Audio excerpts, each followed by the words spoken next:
Ah, Hey, man. yes. You snuck that live in there. We were close. That was a close one. We are live, dude. Wheel and Trigger. It's been a couple weeks, man. We've been busy. Yeah. You've been busy. Catastrophic failures in the studio, cruises, all kinds of things, dude. You've been doing so much. Yeah. It's bittersweet that I got to go on a vacation, but it was during Silver State, which I would have loved to have been at. Wouldn't rather have been there. I love vacationing with the family, but yeah, Joey moved that race on us. Tiff, my wife, scheduled that cruise like almost 8, 9, 10 months ago, a long time ago.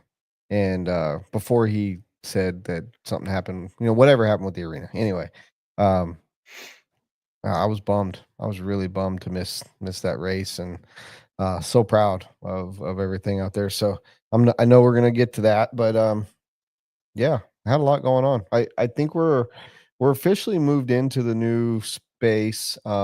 Inventory started last week, and will continue because of how we're having to do it right now. So lots of work to do, and looking forward to just not having to worry about all this craziness right now. Yeah, it's definitely taken longer than you expected to get migrated over. I know you've been busy. You've been unreachable by phone. There's been all kinds of things going on, but it sounds like you're on the up and up now and might be able to start tapering back into BD mode. And what better way to do that than having Wheel and Trigger with the boys in Mayfield? Yeah, dude. Maifield. So stoked to have him. I can't believe he said yes, to be honest with you. Yeah, I'm stoked. He's he's always he's a wild card, and I'm stoked to hear whatever he's got to say, because like always, we have no plan, so we're gonna impromptu something, and maybe we get a reaction that we haven't seen yet. I don't know. Yeah, I'm stoked to have him from the podcasts and interviews that he's done. I love his opinions. I love where he's coming from.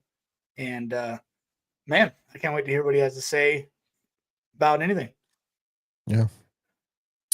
Well, what do you say we bust out with some disclaimers and intros and all that good stuff, while everybody shares and likes and does all that fun stuff?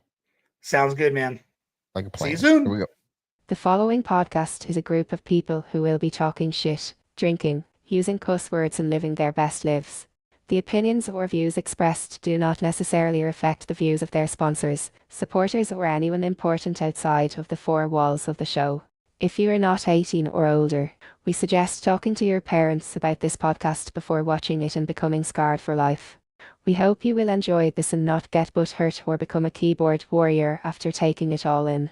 Thank you for watching and supporting us on our journey. What is up? We're live. What? If you leave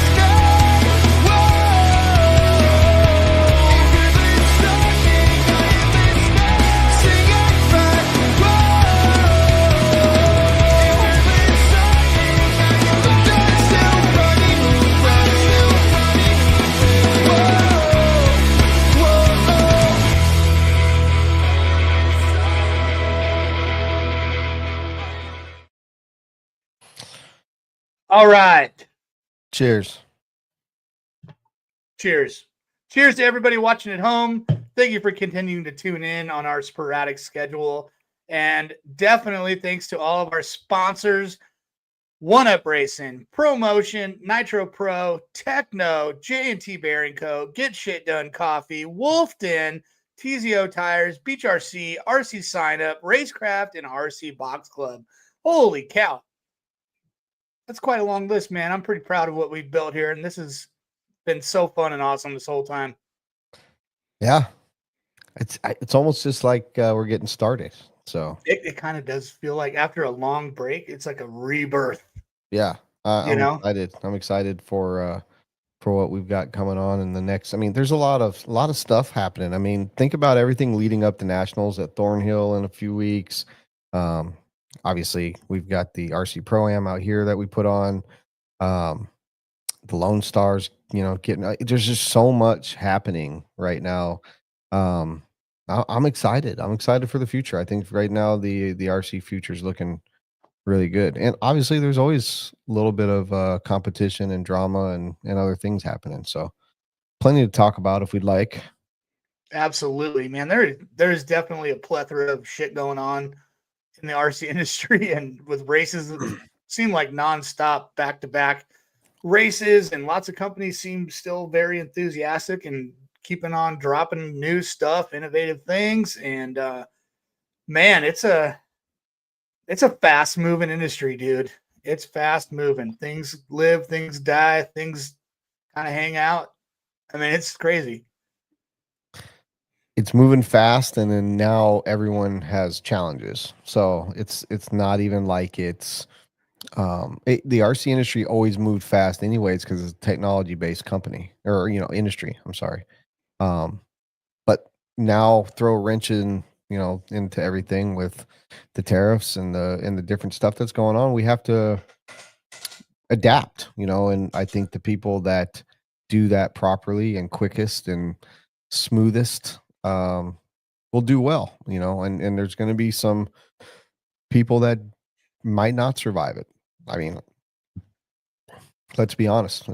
This is not going to be easy to navigate for anybody, no matter what. So, so much happening. I mean, there's cars being released. Like AE is dropping a car a week. It feels like, and there's so many mixed emotions on those. I don't know if you read any of those comments, but they drop a car, and then you've got the haters, and then you've got the people that are just pumped because it's an AE car, and then.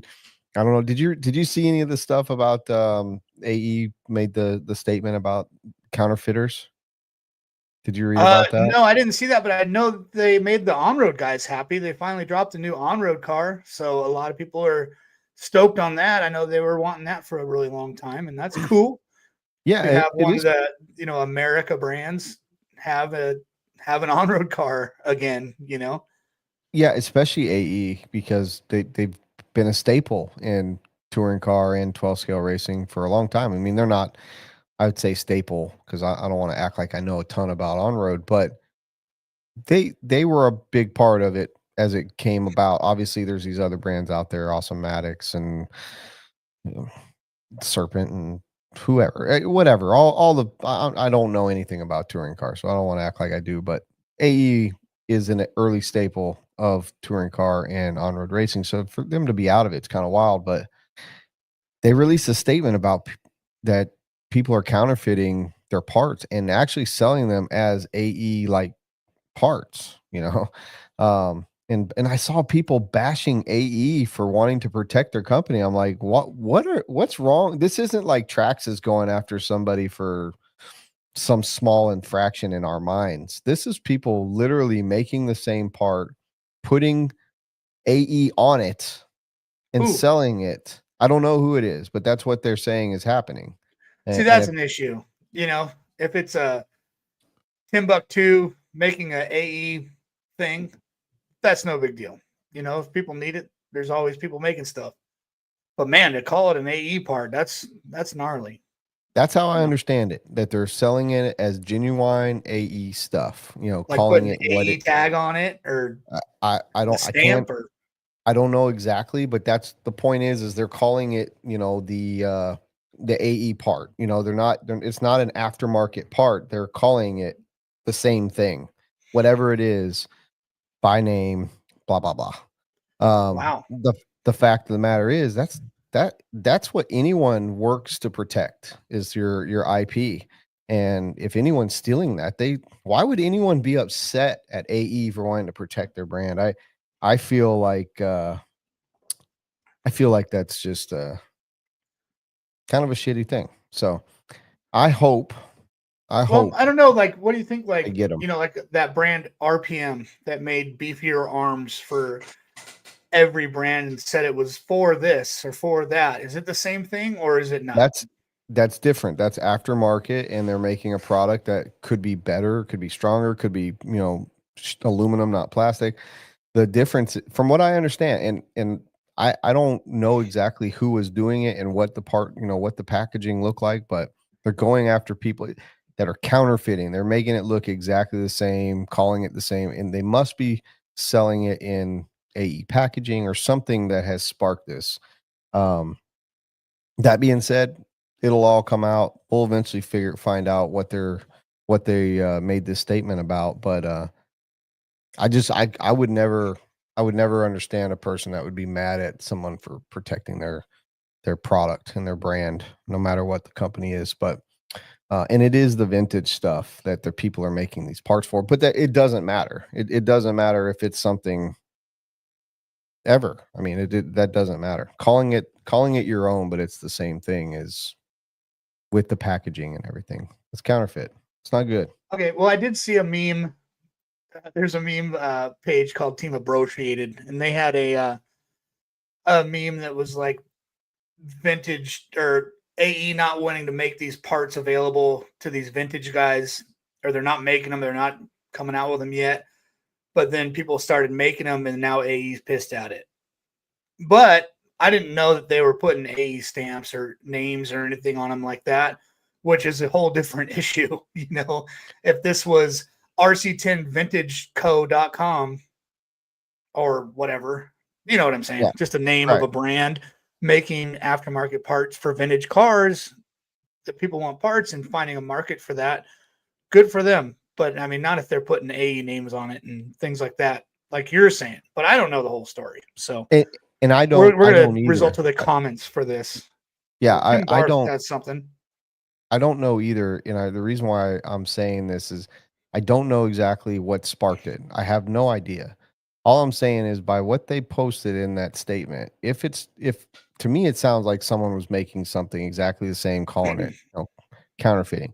Even Kurt Winger, he weighed in on it later by saying aftermarket's okay, copying or counterfeiting is not. So I would assume it's very similar. It's got to be exactly the same for them to want to do that. Right. But there again, I don't know 100% what the actual products are that they're going after or what they're talking about. I just think that if you are going to do that, you suck. So if you do that, you suck. All righty. That's how I feel about it. Perfect. Anyway, moving on. What were we talking about? Let's talk. I'm trying to think about what it was that we were talking about, a little bit more lighthearted. What was it? Anywho, I don't know how we got into that, but I mean, that's what podcasts are for, and that's why they're live. What a dick. I'm such a dick. Oh, okay. So Scott Foy says, company named L&L released a copy of the RC10 B5 and named it the B5. Whoa. There you go. I mean, but Tim Barth also says that they're not putting anything AE on it. So maybe we can get somebody from Associated on. If anybody working at Associated wants to chime in, or power to you. That's what the live call-ins are for, and everything like that. Put it to bed. Let us know what the deal is. See, I don't want to make it sound bad for this company if they're not legit doing anything wrong, but I also respect AE. I respect it all. Hopefully everybody's doing the right thing. Who knows? Yeah, that's usually not the case. We'll see. But we do have some cool new products that I sent. Was that loud? that did come through a little bit hot. Did that come? I'm sorry, dude. I put it on auto adjust for when I get excited, so it's not blasting in your ear. But oh man, maybe I just got a little closer. Who knows? But we do have some cool new products. We haven't done this segment in a couple shows. I wanted to showcase some of our sponsors' products, and one is not a sponsor, but came out with something cool in no particular order because we're not that organized. Robert, just start pulling this shit up, please.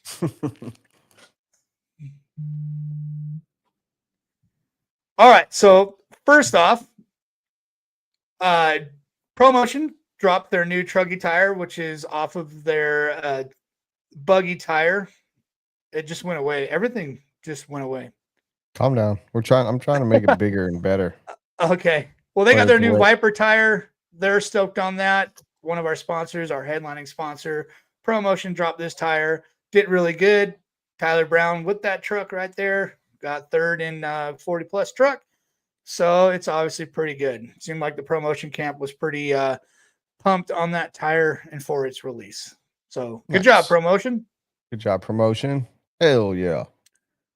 What we got next, Robert?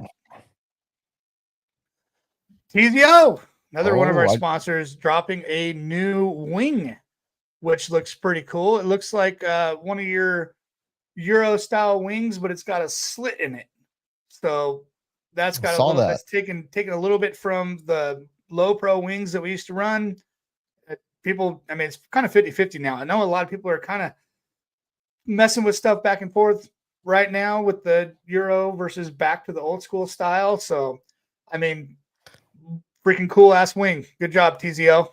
What I like about that is if you wanted to block off those holes, you could just put some vinyl over the top of it, and it's kind of like they do on NASCAR with the front end.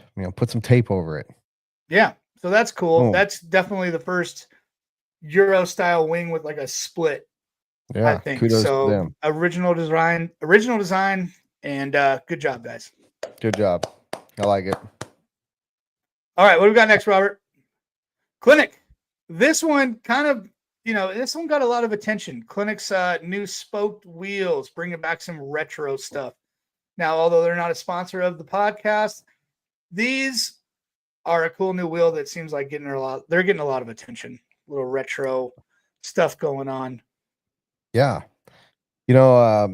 Gene, once again, not one of our sponsors, but Gene with Dialed, he has a wheel that's got cutouts in it, and I know that Jason has come out with, and Rona has come out with a couple different 10 scale wheels with the cutouts. So maybe it's coming back. I remember painting the clear Lexan disc you used to get with the wheels on the Matt Francis editions. Yes, I would do like make spokes out of the clear with paint, basically, to make them look like spoked wheels. Wow, yeah, I remember those things. Yeah, and I had a B2, and we used to take a hot knife and cut out triangles on the dish to make spoke wheels. So yeah, looks like they're coming back. I dig it. Yeah, definitely spoke looking stuff is coming back. The dialed RC ones, I dig those. It's like a dish spoke hybrid. Yeah, with just a little outer wheel. I think that looks super awesome. The Clinic one's pretty cool.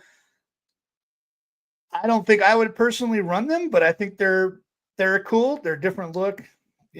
Have a little bit of mix up of the cars looking out there. You know what I mean? That's cool. And then the J Concept one has like a recess in the wheel, not necessarily all the way through spoke, I don't think, but it's kind of like a mold into the wheel as far as it's like a reverse spoke. Like, I don't know, like you put a cookie cutter in it, but it's not all the way through. It looks cool. Gotcha. So yeah, I mean, wheel designs. I mean, maybe people are getting bored with dish wheels. Hell yeah. We need a little bit of spice up in time for change. Wheel manufacturers, good job. We love it. Yeah, definitely, out of all of the designs, I definitely like the dialed one the best. I think that one looks really cool. I agree. I mean, I do like Tony's and Clinics. Looks good. Yes. The dialed ones are different, and they are super cool. They've got an old school look to them. So yeah, those J-Con ones. Now that they look like a sand dollar. They have they look kind of like a sand dollar. Look like a sand dollar fossil, which is cool. That is very, very much a missed out on that name prediction. there. Yeah. But they're cool. Royalties, we call it. Yeah, looking forward to seeing some more interesting designs of wheels for sure. But Clinique, good job. I know one of your boys out there did very well. AJ Schumacher, yeah. He killed it on those spoke wheels out in intermediate. He was ripping, yes. He's been ripping he ripped at DNC. He's ripping. Dude's ripping. Yes, sir. All right, what do we got next? TZO, another one. TZO dropped a bunch of hats and shirts and shit at Silver State, which they usually do. Normally at the bigger races, Nick works really hard to drop some cool stuff at the big races, and there you go. Head on over to TZO and get some stuff. That's rad. Good job, Nick. Yes, sir. Oh, and our headline sponsor, One Up. Any of you micro bees, mini bee guys out there? He just dropped a bunch of accessories. Randy Castor over at One Up just dropped a bunch of stuff for the mini and micro, or it might just be for the mini. But you got some cool options for that now.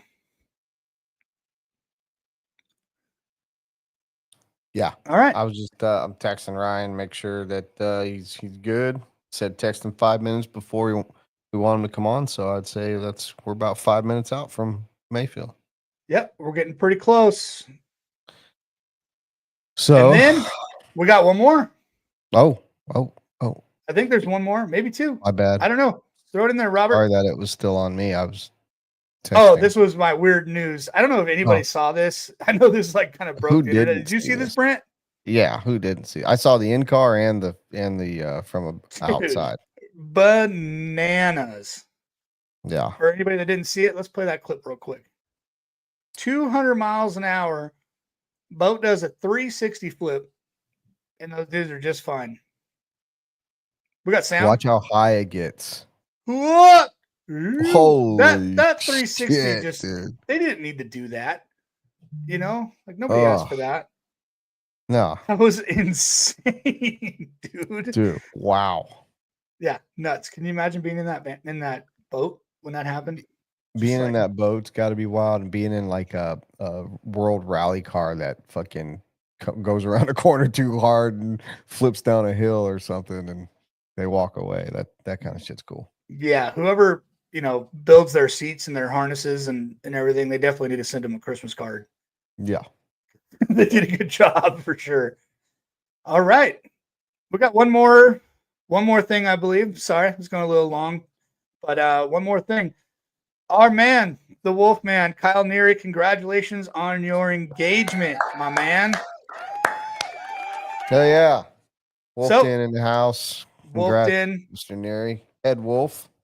Yes, adding one to the Wolf pack. So congratulations. Yeah. Matching shoes and everything. Look at them. I saw that. I knew you would notice that. You're a Vans. Yeah, for sure. But, I saw that and was very much so like made for each other. First thing that came to my mind.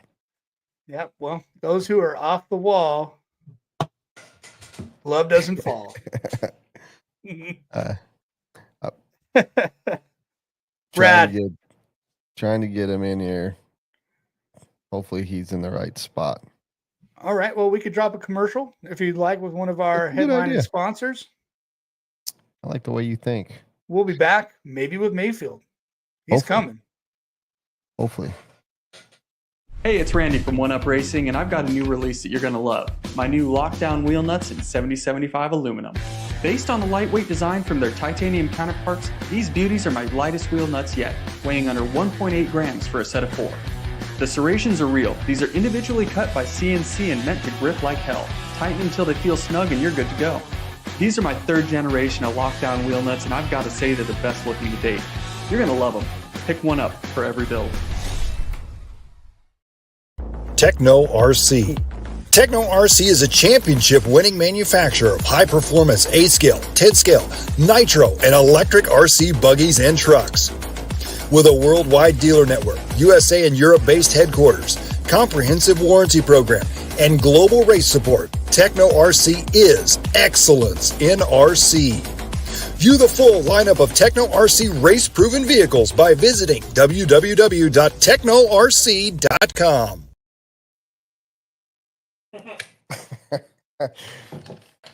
Well, Chase will be back soon. Wonder where he went. You know where he went, Robert? I got a good guess. Wonder if Mayfield knows where he went. All right. Well, here he comes, I think. Wow, Chase. Good job. Way to go, bud. You're muted. I knew the One Up commercial wasn't long enough to go to the bathroom, so when you clicked on that Tekno one, I was like, I'm going. Didn't make it happen. Go. All right. Well, what do you say we bring in the guest of honor? Whoa. What happened? 2 Brents. What up? Can you guys hear me? Yeah. Loud and clear, Oh. man. What's going on?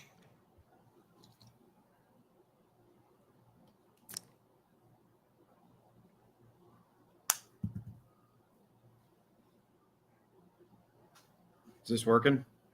It's working for us. It's working Can great. you hear me? We Yeah. can. Cheers. Cheers, Cheers. man. Welcome to the Will and Trigger podcast, Mr. Ryan Maifield. What's happening? Thanks for having me. Not much. You know, I thought it was a myth, kind of like, or maybe even like one of those questions, does a bear shit in the woods? Yes, it does, And then I just saw you drinking a Michelob Ultra. So it's not a myth. If someone would have said you switched from the silver bullets to the ultras, I would have said you're fucking on crack.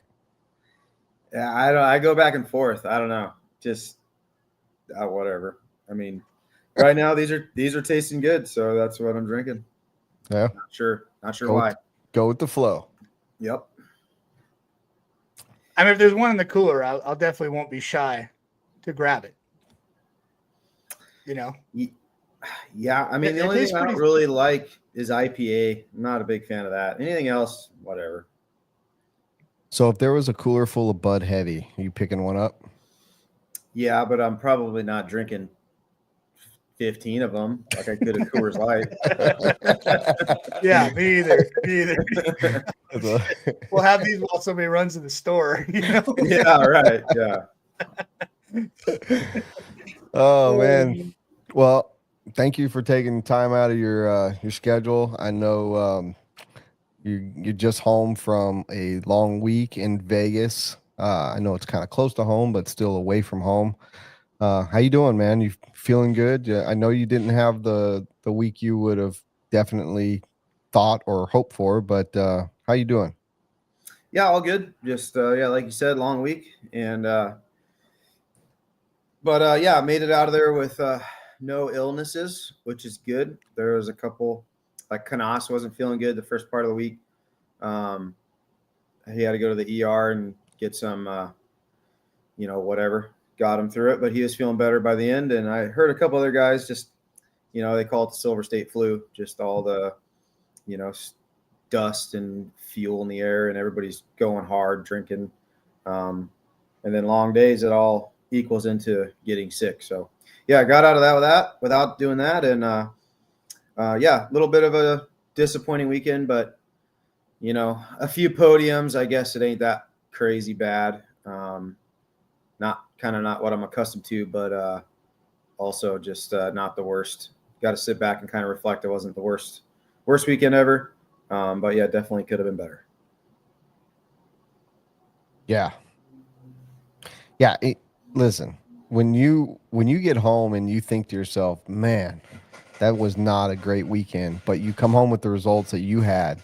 Most people would love to have just that, just what you had. It's just not what you've been doing. On a regular basis, you and Dakota, now we're seeing Mason jump in there, Rifkin. There's been a few guys over the last 5 years that are accustomed to being in that top spot or right there. And last year, what'd you do? And forgive me, I can't remember what happened. I know that I think Juan won, or Boots won. One of the two won.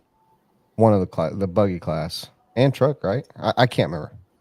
I can't really remember. I know for a fact that Canas won buggy. I got second. I think I won truck, maybe.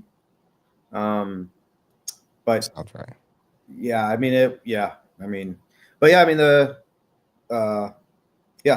like you were kind of talking about, I got third in 3 out of the 4 classes. The other class wasn't going great. If I had like a 20-second Marshall, which was a big epic fail. Oof. If that wouldn't happen, I probably could have competed for at least a top 5 in that class. And then I wasn't, like I said, it wasn't a good main. And then at the end, a throttle servo went out, kind of put me out of my misery. But 3/3 isn't terrible. you know, on the drive home yesterday, I was just like, well, can't be too bummed. I mean, sometimes, you know, I guess if it's a bad weekend and you got 3/3, then, you know, you're probably doing pretty good still. So, but yeah, never happy with anything, you know, so. We're always running consistently up top, man, you know, so it's all good. Yep. You know? So when you're not, do you stay at the track the whole day when you're at Silver State? Yeah, the first day we got there, like setup day, I threw all my shit out of my truck as fast as I could and basically ran to the pool, because I knew that was going to be my only day of like kind of just chilling. And then after that, yeah, I mean, once I get down to the track area at 8 a.m. or whatever it is, I'm there till we're done. You know, just I don't, especially this year, because there was limited, you know, they limited the entries. There was only maybe 2 hours between runs, maybe a little more. You know, there's always stuff to do. You know, the track is constantly changing. You got to be on top of your tire program, trying to predict what to do, blah, blah, blah. So there's not a ton of time. And then when you're running, you know, you're running 2 cars a day and you got to run both cars 6 or 3 times a day. You know, you're on the track a lot, and there's not a ton of downtime. So, but yeah, definitely. I saw people going to the pool, coming back from the pool, you know, like, oh, we just went to lunch. And I'm like, man, it must be nice. But, you know, I'm there working. So you just got to stay focused all day. So would you say with the limited entries, you like that? What is it? Moving too fast, or do you think it was just right as far as being able to wrench and get your stuff ready for the next run? No, it was just right. It was just it was a little quicker than normal, you know, because I'm not complaining at all. The limited entries was 10 times better than years past. You know, like we were getting done at 7, 8 o'clock. You could actually go to dinner and kind of hang out and get to bed, you know, at a reasonable hour. But it just moved a little quicker throughout the day. So typically in years past, you could go in, and I felt like I could go in, get some lunch, you know, kind of decompress, get out of the track for a little while. This year you couldn't, but you also could get out of the track earlier at night and actually get down to dinner and, you know, whatever. But yeah, dude, you guys have both been to that event. Getting done at 1 a.m. like we've done in the past is rough. Yeah. And it was almost this year, like a guaranteed Monday takeoff for anybody that works a regular job. You would have to take Monday off because you'd be getting out of there at 11 to 1 a.m. You know, with this, you could definitely turn and burn and go to work on Monday if you really want to, you know? Yeah. I mean, the latest main day was Sunday. I think we were literally packed up and like done at 9:30, you know, like all the pits packed up, like everything was done. So, that was nice. And they were, you know, they weren't like, they didn't cut mains, you know, most of the mains, you know, the pro mains were 45, all the other mains were 30. You know, we got full practice runs in. We didn't have to, like years past, they've like cut practice runs out because it just weren't going to get done. You know, so the event ran flawlessly with that amount of interest. Like Jimmy was saying, they could probably add another 100 and then still safely be done at like 8 o'clock, you know, every day. But the way it was this year was perfect, you know, like nice. But yeah, it was definitely I think it was the best time frame Silver State they've had yet. So yeah, Brian Ierder, he concurs. He said best Silver State he's attended. It looked good. I tuned in on Mains Day. I was gone all week on a ship, but I was home Sunday and tuned in most of it. And everyone looked like they were having a good time. No one looked super like burnt, you know, not zombied like you see in the past. And the racing was really good, you know, for the most part. So, what about the track? Like the track looked like it had super bite this year. Obviously, it had the holes in character, but it looked like it had maybe more bite than years past. Yeah, it was. Honestly, I think every year we go, the track's different. I don't think it's really that they prep it different. It's just it's different. I don't know what, who knows what that dirt goes through all year long. But I think like this year's grip level, I thought was probably almost equal to maybe the first year we were there, like the year Elliott won buggy. And it was like that year, I remember the Proline guys like ran S3 compound, Wow. like they went to a pretty hard compound. And this year, like the J Concepts guys, we ended up running blue compound for the mains. But the track goes through a crazy transition all day. Like, practice, it's pretty loamy and loose, and then it gets a little packed in towards the end. And then qualifying, it, the same thing, little loamy loose, gets a little more packed in. But then on the main days, we were running our main warm-ups at midday, probably 11:30, 12, and it had some groove, but kind of gripped up. But then by the mains, it was like concrete with sandpaper. It looked black, like it was black. It looked hard. Yeah. It looked gnarly, especially on the straightaway, the sweeper coming into the straightaway, like everything. But it looked good because it wasn't that bumpy going through that straight to the sweeper to the straight. It looked that was the only smooth. Place that wasn't bumpy. That was the only place. Yeah. How about that concrete turn with the berm, man? That thing got wild. That got pretty chiefed up. It was cool because it created kind of some line options, and like it kind of gave you it was really hard to pass. You couldn't pass anybody because most of the sections of the track was really one lined, and to get around somebody, you'd kind of have to try to bonsai it around the outside, or I don't know. Or maybe my car just wasn't good enough to allow me to pass people. I don't know. But the concrete section, you could, if somebody went in there tight, you could try to go wide, hit the berm, drag race them out, or vice versa. So that was cool. It was a cool section. And it changed. I went through that section probably 38 different ways throughout the week. It was constantly evolving and changing, and you had to just kind of, but the whole track was too, Yeah. Now, was the exit of that berm, it almost looked like it was blind for you guys. Did you guys lose your cars? Yeah, it was 100% blind. Yeah. Yeah. It was like right at the end of the berm. Like if you rode the whole berm around, the last probably 4 feet of it was blind. And the fastest way to get through it, you would kind of like shoot through the middle of the concrete and then hit the end of the berm. And, like use the dirt to get the car to turn, because obviously you have no traction on the concrete. And when we were doing that in qualifying, like once you got to the dirt and turned, you were just doing it off of muscle memory. Like you couldn't see your car anymore. Right. Just and you're just, hoping it's coming out straight. Spider says the dirt's changing because there's more horse shit in it every year. Yeah. I mean, So maybe. But I mean, year one, it was like super hard packed. And then, year 2, 3, 4, it was it's more loamy. I don't know how many years we're into it now, and then this year was super hard packed. So I was talking to Joey and Anthony Westergaard's the guy that's out there every night, kind of like zoom grooming the track. And I'd be interested, because now we know the dirt gets so hard. It's like, maybe when they zoom groom it, just don't roll it, because they would go zoom groom it, fill holes in, and then run it with a packer, like a big roller again. And it's like, maybe once that track kind of takes a set, just don't do that anymore.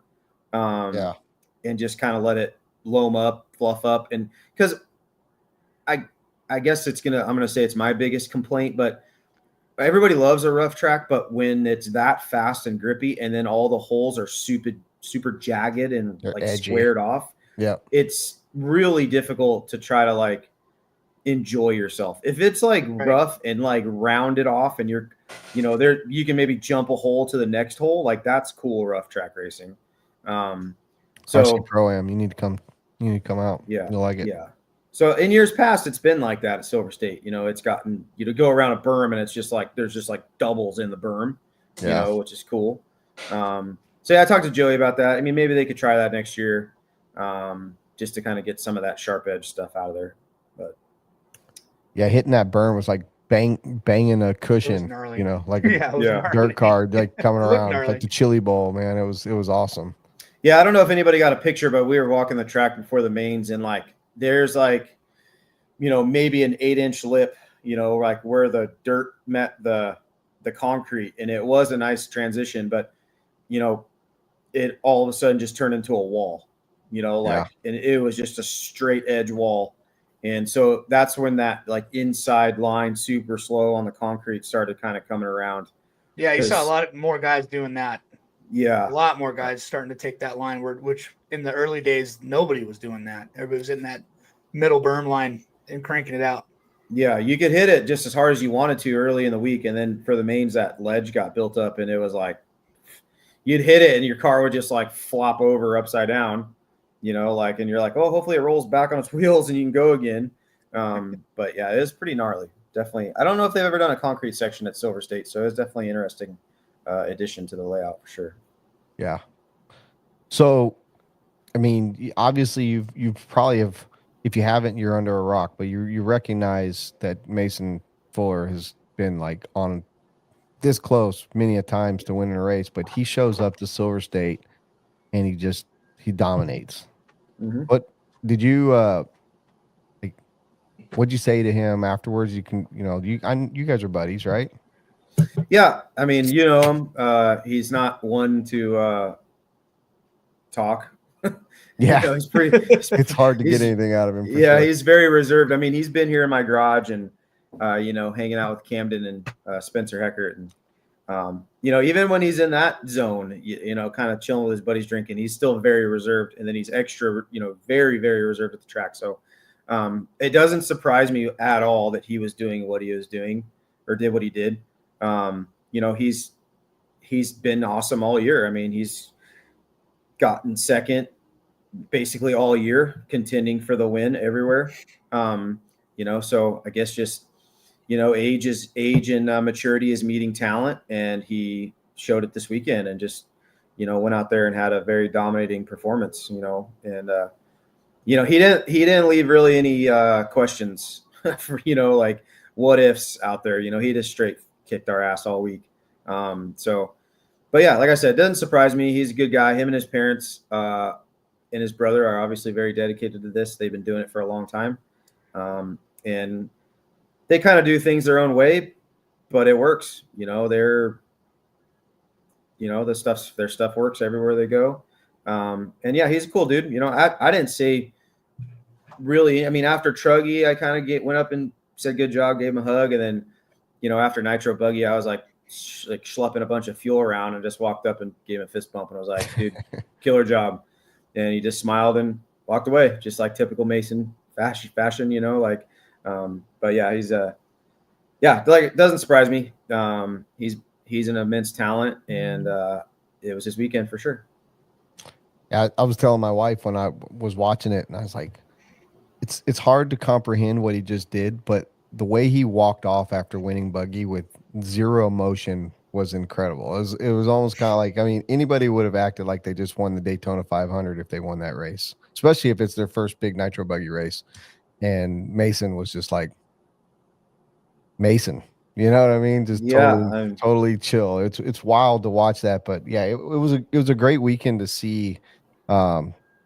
Lots. I mean, the racing was really good. It was good to see the talent of all the different. I mean, I was looking at the car counts or the car manufacturers. There was good diversity and parity of cars in the fields. Yeah, it was really good. Silver State was really good. I'm bummed. I got more FOMO than anything, dude. I'm just bummed I wasn't there for it. It was really fun. Yeah, I thought it was a good time. I mean,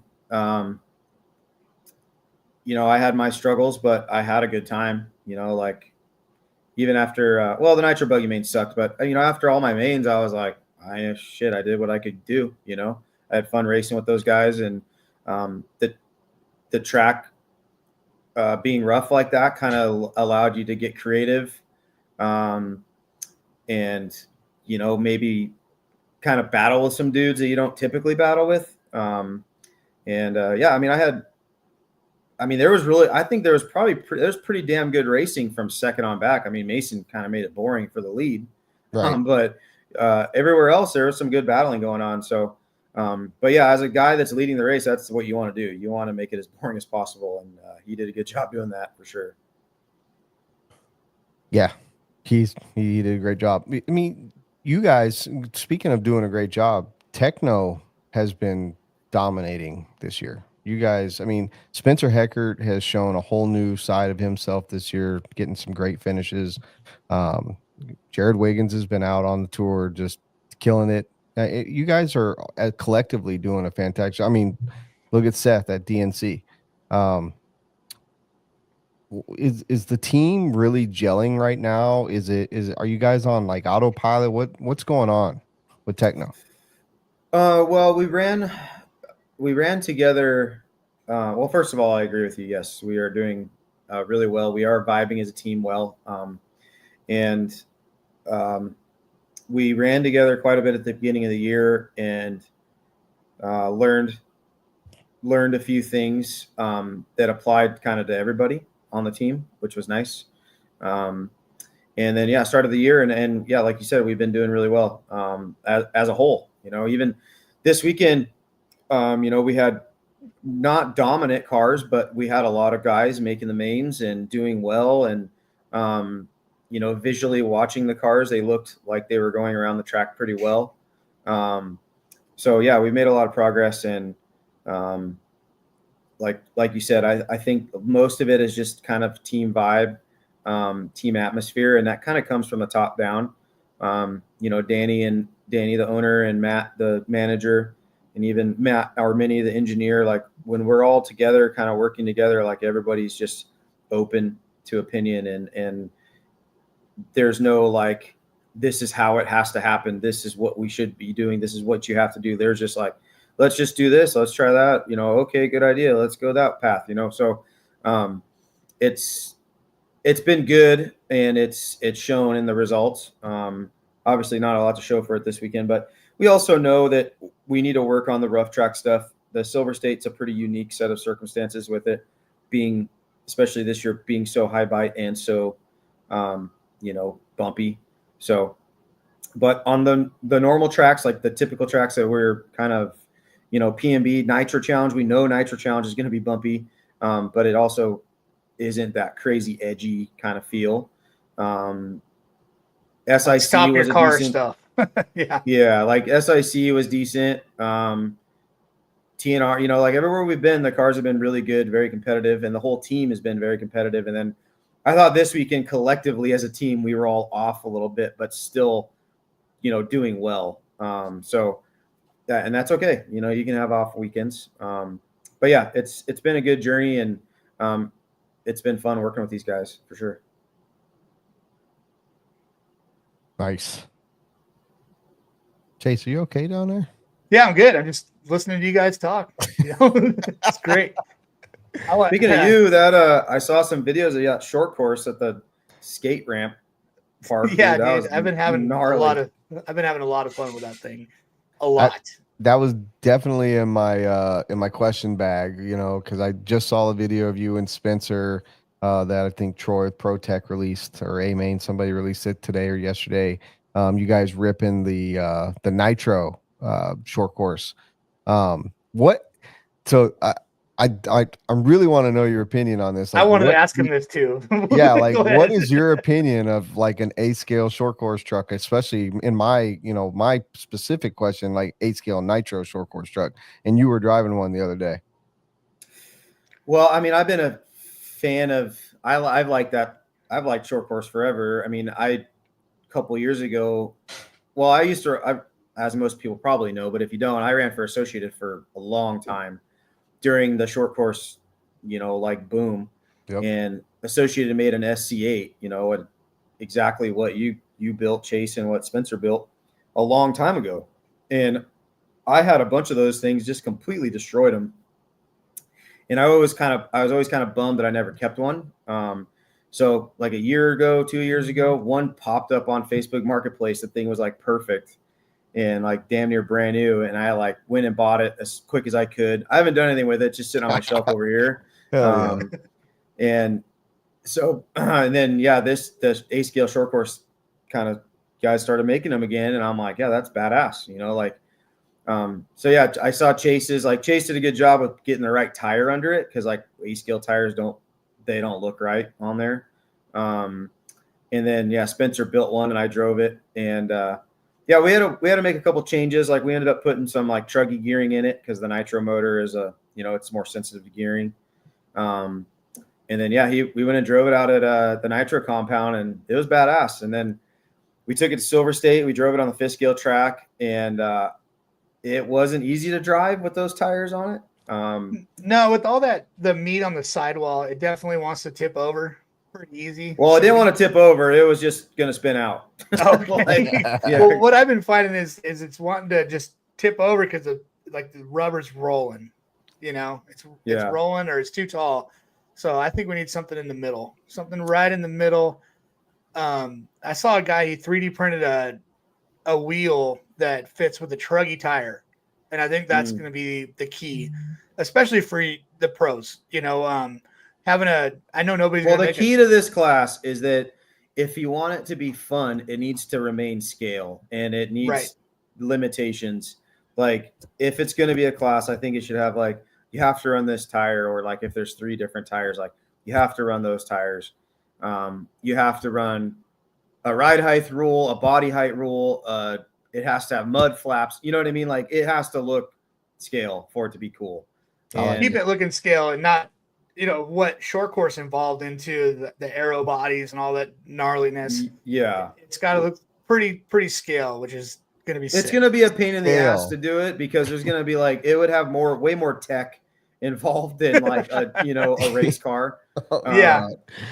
But it would be so fun. Like when we were driving them on the fifth scale track, well, just the one, I'm like, dude, if there was 10 of them out here, beating and banging on each other, like it would be dope. Okay. Okay. So hang on, this 3D printed wheel this dude did, it fits a truggy tire. Perfect. That's Obviously badass. a 3D printed wheel is not going to work. I mean, Matt Olson posted a video of a 3D printed wheel breaking in half out there. But if the manufacturers, any of them, could come out with a realistic short course wheel that accepts a current tire, truggy tire, that way all guys like you, Ryan, anybody else could run their brand tire on a wheel, short course wheel. I think that's the key to the whole thing is a tire, because this Mojave, this 1/7 Mojave tire, it looks badass. It does okay, but racing, we got to have performance, and not everybody's going to run a Pro Line Mirage tire at the pro level, the intermediate level, anything. They all want to run our tire, the tire that they support, Yeah. I think also just, getting a manufacturer to actually make the kit, to where it's just, like right now to make one of these things, you got to be able to know how to use a Dremel and, order a bunch of parts and blah, blah. So, and then figure out what body's going to fit on it. So if there's a kit and there's a body and there's a tire, then that all of a sudden becomes a lot easier. Yes. I bet Billy's glad he's in oval right now. Okay. I'm going to send these pics. So you could take a look at how cool this looks. It doesn't take too much away from the scale look. I'm going to send these to Robert. If he could pull them up for me, please, Robert. You're going to fuck up the whole symmetry of this screen, bro. That's okay. You can take me out. Take me out of it. But I honestly think this is the key so that everybody can get into this with a good tire that's going to work on the track. Okay, zoom in on that, Robert. It looks got it. Hold on. pretty dope. And that's on a truggy tire. I can't remember the dude that did this, but yeah, that's badass. well, there's Kyle. Hey, Kyle. Wrong way. Yeah, it's hard to see, but yeah, This shot, this next shot is the money shot right here. Go. Let's see it. Go. Click it. There you go. Zoom in. Zoom in What do on you that. mean that's a money shot? You can just tell how good it looks. Looks awesome. It looks good. Yeah. And not too far. But with the truggy width tire, man, it's gonna hit everything when it turns. Like right. The shock. Like they're gonna have to be a specific tire and wheel, like, because with a buggy rim, that shock it's gonna be so far in that wheel, like a truggy wheel. Yeah. Like it's but yeah, I mean I love the enthusiasm to like kind of try to get this class to be something, because I would much rather race that than like truggy, like right. Yeah, a lot of people have said that. A lot of people. And you know what I've been messing with is I'm gonna bring it up right here. Oh God. So here's mine it's gotten pretty hammered in the past couple sessions, but this is the 10th scale version of that exact 1/7 scale Mojave. It's a little smaller. It's still bigger than a buggy, but this one isn't belted like that 1/7 one. So it doesn't feel like a freaking brick. So it actually is kind of soft, but I'm going to try this out the next time I run it with the 1/10 scale version of that tire. So we'll see. We're still messing around, playing with it. We'll see what happens. Yeah. So, I think it's something possible for sure. So if this class took off and was popular, would you support it replacing Truggy at the national level? Yeah. I mean, Truggy? No, Yeah. Truggy, period. Oh, Truggy. Not Truggy, period, man. Truggy's heritage class. I'm man. not trying to get rid of Truggy. I just want. I would love to see two. Well, what's a vehicles. misconception about Truggy is that Truggy is actually the fastest class we make. Oh, for sure. And that's what's cool about it is that, like, oh, you think that nitro buggy is going fast? Wait till we put our nitro Truggies out there, and then wait till we put our Truggies out there. Like, so that's why Truggy's so cool and why it's always going to be a popular class, is because for the pros, we can hammer those things so much harder, go way faster, probably do some stuff on the track that we can't with our buggy. So it's a little more impressive. And then for your average guy, they're way easier to drive. They're more forgiving. They're just as easy on parts, if not easier on parts than a buggy, and then a short course truck, the detriment to short course is, yes, it has all the realism and scale racing things that are nice, but the bodies get completely hammered and they're triple the money that a Truggy or a buggy body does, and they last a third of the time because they're the thing getting the most abuse. And then the tires are also always more expensive on a short course truck because they're harder to make. Like the rim is way more crazy to mold, the tires more crazy to mold, and you're going to sell less of them. So that's what killed short course in the first place, was that it's a more expensive class to race, and it's also harder to drive. So like you have to really love short course to commit to racing short course, if that makes any sense, because it is just simply more expensive. Is it visually better for like a live stream? Probably, probably more fun to watch, because especially at pro dudes, we can back it in, block pass, hit people, not crash. That would be sick. But the end user, it just costs more money, and that's the problem with it. So not to burst the bubble. No, those are things I never even thought of. Definitely the bodies, because man, I'm running through these things. I'm on body 3 now, and I've taken it out one time. Yeah, I mean, imagine if you were doing all that with your e-buggy, your body would be fine.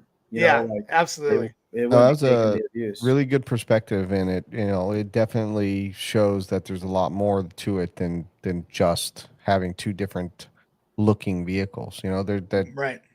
So yeah, you don't burst a bubble. You just present very good points. I'm very vocal about, I just don't like it's not that I don't like bruggy bodies or these new age truck bodies. It's just I don't like the two classes looking so close to each other. That's the only thing for me that I don't like as much. I understand they handle better, they're easier to pit, they don't crash, or the bodies don't get destroyed as much with the bruggy bodies. I understand all of the points. I just don't understand going and racing two different scale, what most people would say, two different scale buggies at a national level. I just would love to see two totally different vehicles. It's a one man's opinion type of thing, but I'm totally in on the new A scale trucks. I think that maybe when the SC8 came out, it just wasn't time yet. Maybe there's a new time for it. Maybe I'm completely wrong. Truggy was pretty new too at the time, so like. And like e-buggy really wasn't a thing. There was still gas trucks around, but yeah, maybe this would, if a few companies kind of embrace it, and who the hell knows? I mean, the other problem with them too is that you would have to kind of you could make tracks. You don't have to make a track that's for only short course, but you would have to be a little more conscious of like the jumps, like you couldn't put like at P&B or at Silver State, that 45-foot triple, like now if you made it to where the A scales could do it and then the short course trucks just did a single, like a tabletop single or something, then that's fine. But like you would kind of have to like just make sure the track's a little more scale, I guess. Yeah. You know what I mean? Like, have you ever seen a short Yeah. course truck jump 175 feet? It's like Right. they only do it for some world record attempt and they never land it. You know what I mean? So Yeah. you would have to just, if you could do that, then it would be super fun to drive. Well, Yeah. I know you're talking about the parachute effect with these things and whatnot. And I know Spencer and the other one that Troy built had windows and everything, but the one where I'm running the Arma body has no front windows, no side windows, and it's got tons of back ventilation, and there is zero parachute effect. Yeah, it's more like with Spencer's over a big jump, like it had more buck the rear, Okay. and like you could, level it out with the throttle, but that's more what it wanted to do. Like Troy's wanted to parachute some when I drove it, like you're saying, but his kind of did both. They wanted to buck the rear or fly away. But yeah, either way, I just don't see them ever doing the same jump. I don't know. You watch Silver State. Could you imagine short course trucks jumping that triple? I mean, we could barely. We were jumping. I mean, when I took it out to the dirt, it was jumping the triple from DNC, the one right in the middle up front, like nothing. Oh, I just cruising over it. So it was working good in the jumps. So I don't know. Maybe tougher bodies, full cage, type thing, like the little arm. I have one of those little Arma Groms. It's got a thick ass body and a full cage. And that body, I've put it through hell. We could just beef these things up, Yeah. But if the weight limit was high, it wouldn't matter. Yeah, that's what I mean. Then you got to was. just have more restrictions because, people are just going to start turning them into race cars like we did in the past. Yeah. And, I mean, like I've been telling some people, like racing will probably ruin the radness of it eventually. Of course, it always does. It always does. But I mean, to say the least, it's fun to play with. I recommend anybody converting one because it's fun as shit to drive on the track. It would be crazy fun to race them if there was parameters that you couldn't cheat on, because the racing would be cool. Like just being able, like I said, being able to kind of go and throw a door on somebody, keep going, sliding around, whatever. Like it would be fun. I bet it'd be a big stress reliever for a lot of you guys being able to just shred into each other. Fun class. Yeah, it would be more fun. I mean, but again, it's like anything. If like all the pros were there the first weekend, it'd be like, oh, this is fun. And then there'd be like 10 dudes walking off the driver's stand pissed because they lost.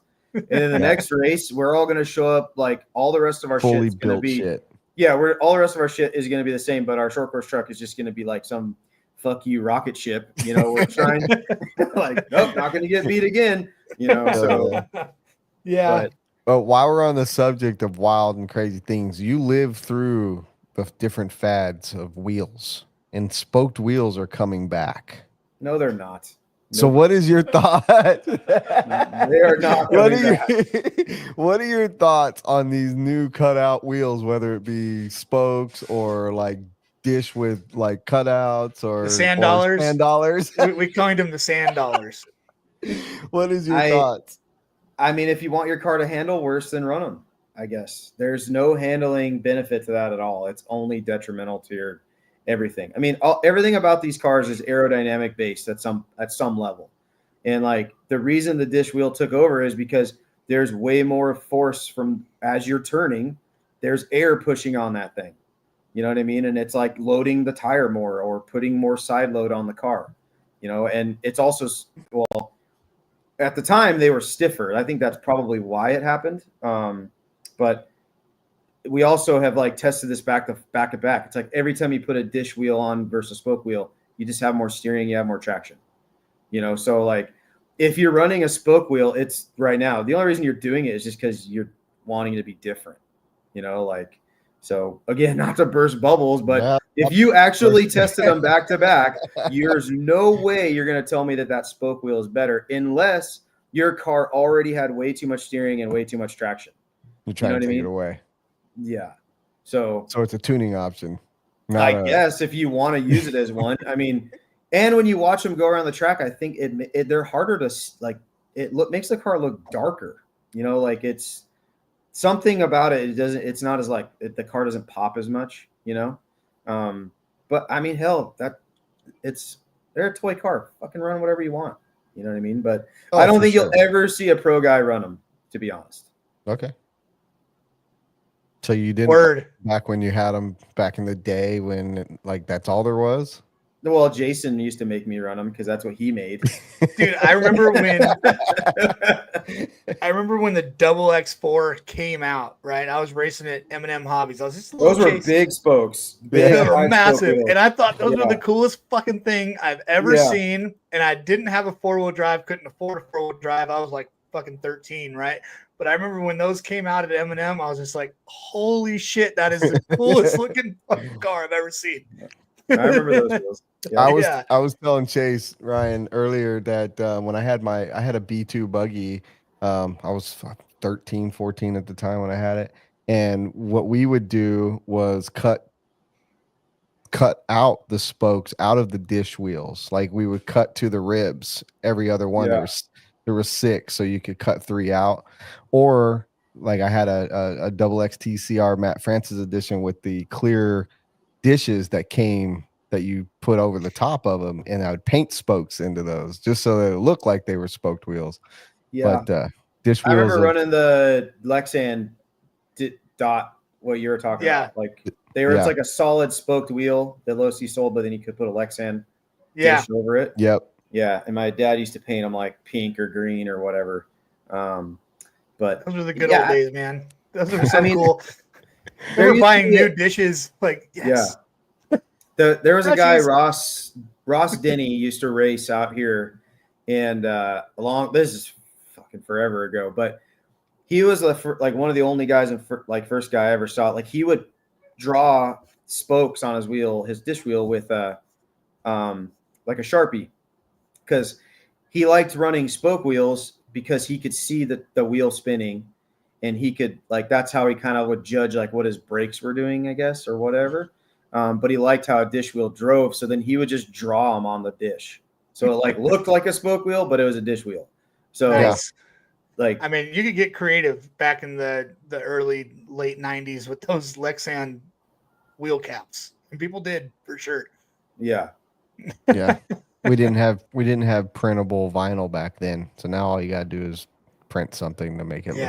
Yeah, if you want to run a spoked wheel, just put a sticker on it that makes it look like a spoked wheel, and then boom.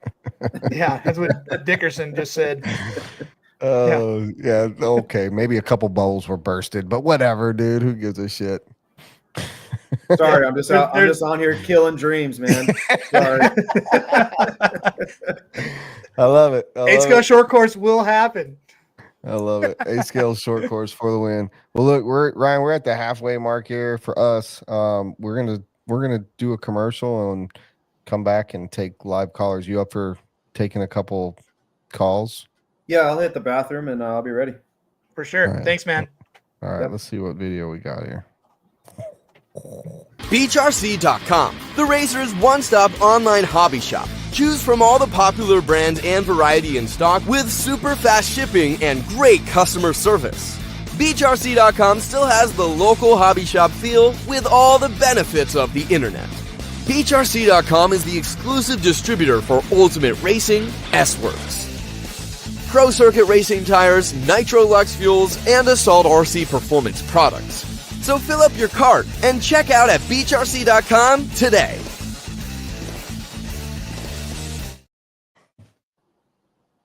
This episode is made possible by the boys over at Racecraft. They don't suck, and neither should you. So get your pit game on point with the Command module, the Wadule, and Mini module. Don't forget the flocking amazing pitting accessories, or the all-new flock foil that fits nearly every 1/8 chassis and comes in many amazing colors. Use coupon code Wheel and Trigger at racecraft-usa.com for 10% off your entire order. That is Wheel and Trigger with the ampersand at www.racecraft-usa.com. So get on board at Racecraft. We know how to party, and we fuck hard. Yeah, I'm muted. All right, dude. We all have similar restroom times. Perfect. Very similar. I am actually trying to get logged in. Still a rookie at this. I've only done like 40 shows, so I don't know what I'm doing here. So you guys just chat it up for a sec. Let me get Robert set up. Sounds good. Getting on Uber Eats over here. Get some. There you go. Dinner, What are you dinner feeling? rolling. Wingstop? Probably a little pita jungle. There you go. Something healthy the wife will eat. Dude, how are your Uber Eats rates here? I ordered a Carl's Jr. the other day, and it was 50 freaking bucks for like 2 meals. Fuck. Just 2 combos. Just a little bit more. Yeah, I don't know. I don't do it a lot. Actually, that's a lie. I do it more than I should, but it's never cheap for sure. Dude, it's crazy. It's so No. expensive. Yeah, what the fuck? I just totally brain farted. Sorry. Don't mind me. Okay. Never do, Brent. I know. There we go. We got the hotline up. I am so discombobulated. It has been a month since I've touched these buttons. I'm trying to figure out what I'm doing. It's like I've never done it before, and it's frustrating. But cheers. Yep. Cheers. Once again, Ryan, thank you for calling in, man. I So mean, what- not calling in, coming in. Coming in, calling in. Yep. What's next? What's the next race? The Lone Star. Lone Star. The Texas at the Hutto track. So Are you excited for Roar Nationals this year? no, not really. I mean, I don't. Dude, that's going to be a week. I mean, we've tried to do this in the past. This might be before your guys' time, maybe. Definitely wanna before mine. There was a Super Nationals like at not OCRC, but what was the other one? West Coast? Yeah, West Coast. There was a Super Nats there, and it was like 10 days long. We did all the A scale stuff first and then the 10 scale stuff second, or vice versa. And it was like, it never happened again. This is like the first time since then that they're going to like try to combine, multiple weekends. I don't know. The schedule is super convoluted. It doesn't really make sense to me. They kind of have to do it because the buggy program is a ladder system, and 10-minute qualifiers are trying to replicate Worlds, which I completely get. But it's like, I don't know, maybe just make Nitro Buggy its own weekend, and then everything else can be a shit show weekend some other time, because like this time it's going to be pretty gnarly. I mean, or just get rid of Truggy, something. I mean, I don't know. We'll see. Maybe it'll go smooth, but looking at it, it seems like it's going to be a hell of a week. But Yeah, it definitely can. It could go either way. Obviously, if everything goes off well, it could go. I'm really just coming well. from a guy that's running all 4 cars. You know what I mean? Yeah. Like it's going to be a lot. I mean, we run all 4 at, DNC, or at Silver State and, other events, but we don't have semifinals and we don't, have an hour-long main. It's like you add that into the equation of how much you're driving, and it's like there's just a ton going on. It's like Nitro Buggy could honestly just be its own week, like the Euros. They have a whole week of just Nitro Buggy. It's like we could just do a 4-day event of just Nitro Buggy, and it would be the biggest race of the year still for Nitro Buggy. Absolutely. And then we just run the other cars some other weekend or whatever, But do you think that do you think it's more beneficial to do it the way you were just saying than to save a week for you or for teams? Or I just don't know who we're trying to appease. There's not a lot of guys that come. I mean, right now, I guess all we would do is just save money for the companies. So we're eliminating a weekend for the guys or the companies that pay travel for all these people to go. Sure. That's really, I think, all that's kind of happening. But like, your average guy, like the 1,200 entries that go to PMB, like most of those dudes would never consider going to the nationals. Right. So it's like, stop trying to, I don't know who we're trying to cater to, like, are we trying to cater to get more people there? Or are we trying to cater to trying to figure out who the true national champion is? Or, I think Roar is in a unique position to like figure it out. Like, what are we trying to do? Are we trying to just put on the best event a year to truly determine a national champion? Or are we trying to make money? To me, it seems like they're weird. trying to bump up e-buggy numbers because e-buggy numbers have been low, right?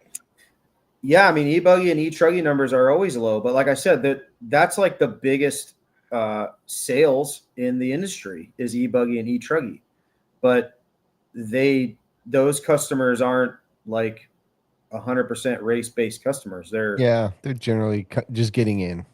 Yeah, they're guys that are just weekend warriors and occasionally go hit an event with their buddies. They can camp and chill and run and drink and have a good time.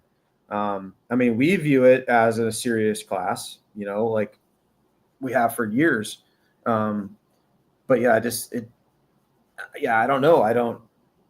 There's just not a lot. Roar's not offering more to your average consumer than a PMB. They're offering a lot less, like PMB, AMS, DNC, Silver State, Wicked Weekend, all these events. It's just like, there's more, it's a better event for the average guy, so it's like Roar should just focus on, I think, just making the best event, trying to get to the best tracks to determine the true national champion, you know what I mean? And just like cater to that, I guess, they're not gonna, I don't think they're gonna get to the point of trying to get entries like a PMB, I know that they're not trying to get a PMB type entry. Obviously, I think that would be that would show that Roar in this grand scheme of things is just about money, or I shouldn't say just about money, but wanting to make a bunch of money.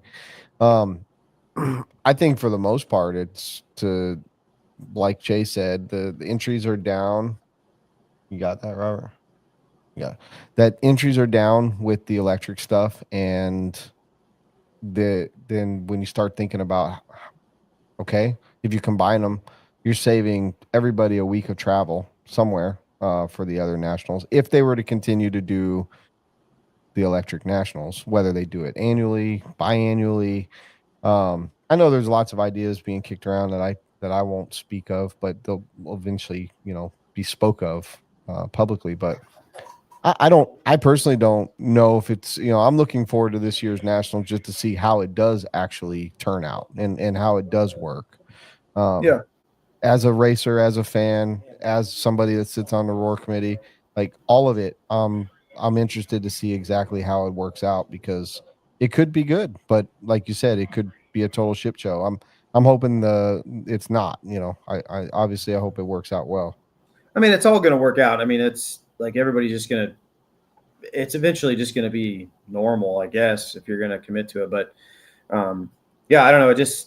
We already, like I said, at DNC and Silver State, there's kind of the schedule that's laid out that makes sense. It works. The days aren't crazy, for running. I'm talking about for running 4 cars, like one day of qualifying for 2 cars, another day of qualifying for 2 cars, day of mains, and you're done. And it doesn't extend the week of any other event, other than by a day. But like I said, for Roar, you can't really do it that way. Well, I guess you could, but it's still a long Sunday because you have the ladder system and all this stuff. But they still could have just did it that way. You know what I mean? You still could have just run Thursday's truck qualifying, Friday's buggy qualifying, Saturday's truck mains, Sunday's buggy mains. You know what I mean? And then maybe just make it a single e-buggy main or whatever. And,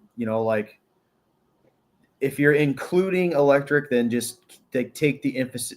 You're just including it. It doesn't have to be emphasized at all. It's just there, and then you're not taking away. Because if you just add 10 minutes to our normal Sunday program, or you're running truck on Saturday, I guess, yeah, it would work fine. If you're running the 45-minute truck main on Saturday, and then on Sunday you run 3 mains for your e-buggy, and then 30-minute semi, an hour-long buggy main, it would be less run time than what we typically run on a Sunday at the Nationals anyways. Right. So like that would have just made more sense to me. But this way it's like, I don't even know how we're doing it. We're running 3 cars to conclusion we're done Thursday and then we start buggy. Yeah, I think that's how. Yep, I think it's done Thursday and then buggy starts Friday, Saturday, Sunday.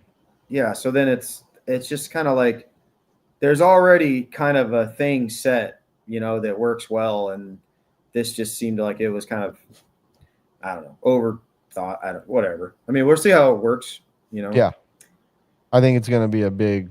I think it's going to just be a big weekend just to see if it can work and that everyone can do it. And because obviously it's not about entries as much as it's about time management and everything else, right? Yeah, because you got to do the 10-minute qualifiers and all this stuff. Yeah, Nationals isn't about entries. They have a max entry that they can even get to. So it's really like how can we manage the time and everyone have a good time and still have the proper amount of time to do what it takes to compete for national championships, which emphasizing buggy, I think that's why the last 3 days are only buggy. Yeah. So yeah, I mean, it's probably going to be fine. I don't know. I think it's cool to have electric separate if you can get the entries. Because I mean, for me personally, I like having the e-buggy and e-truggy separate because it allows me, and this is going to sound weird, but it allows me like a full weekend to just focus on those cars. And then what I learn in that week is like, I'll just apply it for the rest of the year. Right. You know what I mean? Because the rest of the year we're focusing mainly on the nitro stuff. You know what I mean? And then just the e stuff's just kind of sitting in the background. But if you could just keep electric, like, I don't know, like just run it at LCRC every year and let Kevin and, his team make a little more money. I mean, they would have 400 entries every year. Every time we've gone there, it's been a sellout event. What I liked most about the Roar Nats was that it was the only nitro only event. Right. And that's freaking cool, Yeah. And 10 days sitting in a folding chair sounds like it sucks. It does suck. Under an easy up. Like especially when it's hotter and shit outside.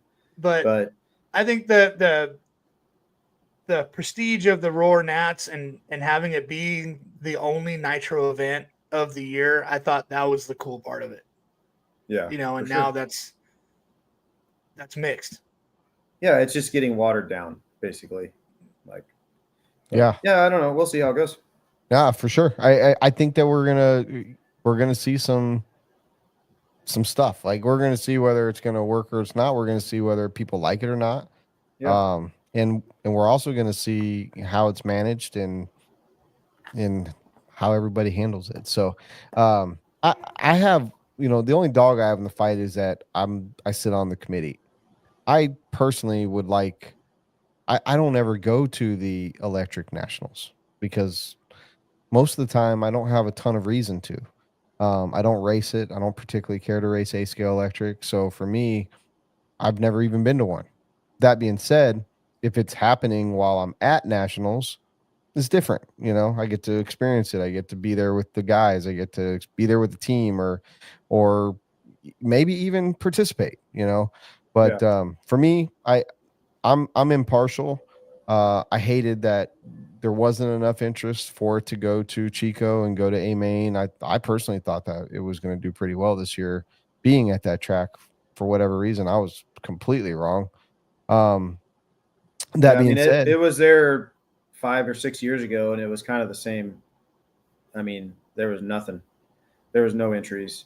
But I don't know. I think it's just the area, I guess. I mean, it's a bitchin' facility. I think have you been there for the Nitro Nationals? Yeah. If you picked that place up and you moved it, just like I always said about Beach RC, if you picked up my track and moved it to Charlotte or Atlanta or something, it would do very well. Same with Chico. You pick up their facility and you move it to, outside of LA, or you move it to, somewhere that there's a different population. Yeah. That's a college town. That's a tough town for sure. Yeah, it's cool though. I mean, once you're there, it's nice. Yeah. It's a cool area. Beautiful.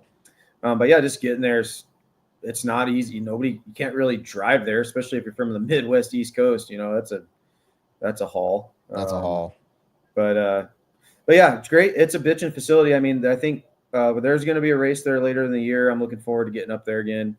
But yeah, I mean, I'm optimistic for the Nationals. I think the schedule could just, I don't know. We'll see. I mean, I think just running only nitro buggy for 3 days might be fine. Hell, I don't know. I mean, that's kind of weird. That's not very American.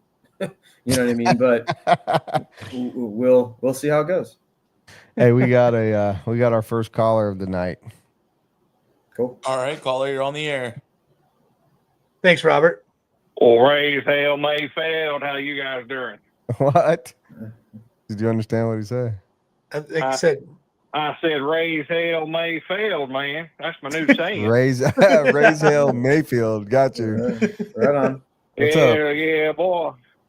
What's up? How Oh, this is doing? Barry. Yeah, man, you can't recognize my voice. I'm the only one on here only talking 3 teeth in his mouth.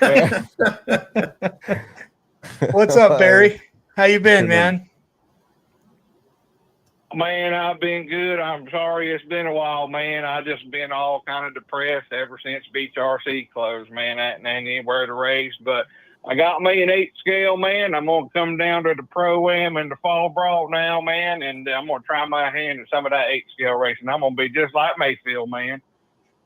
So yeah, I don't know a Barry that comes to Beach RC. So are you either you come to Beach RC under a different name, or you're calling under a different name? Which one is it?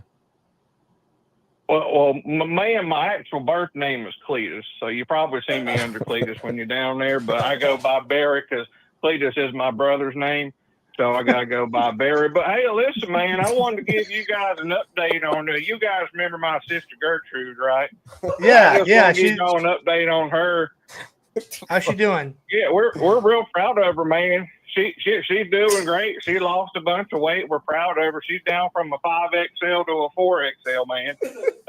Good stuff. Her doctor got her on them damn Ozempic shots. You know what I'm talking about, man? She got to take 5 of them Ozempic shots a day, man.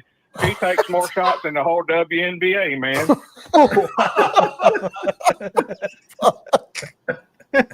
What?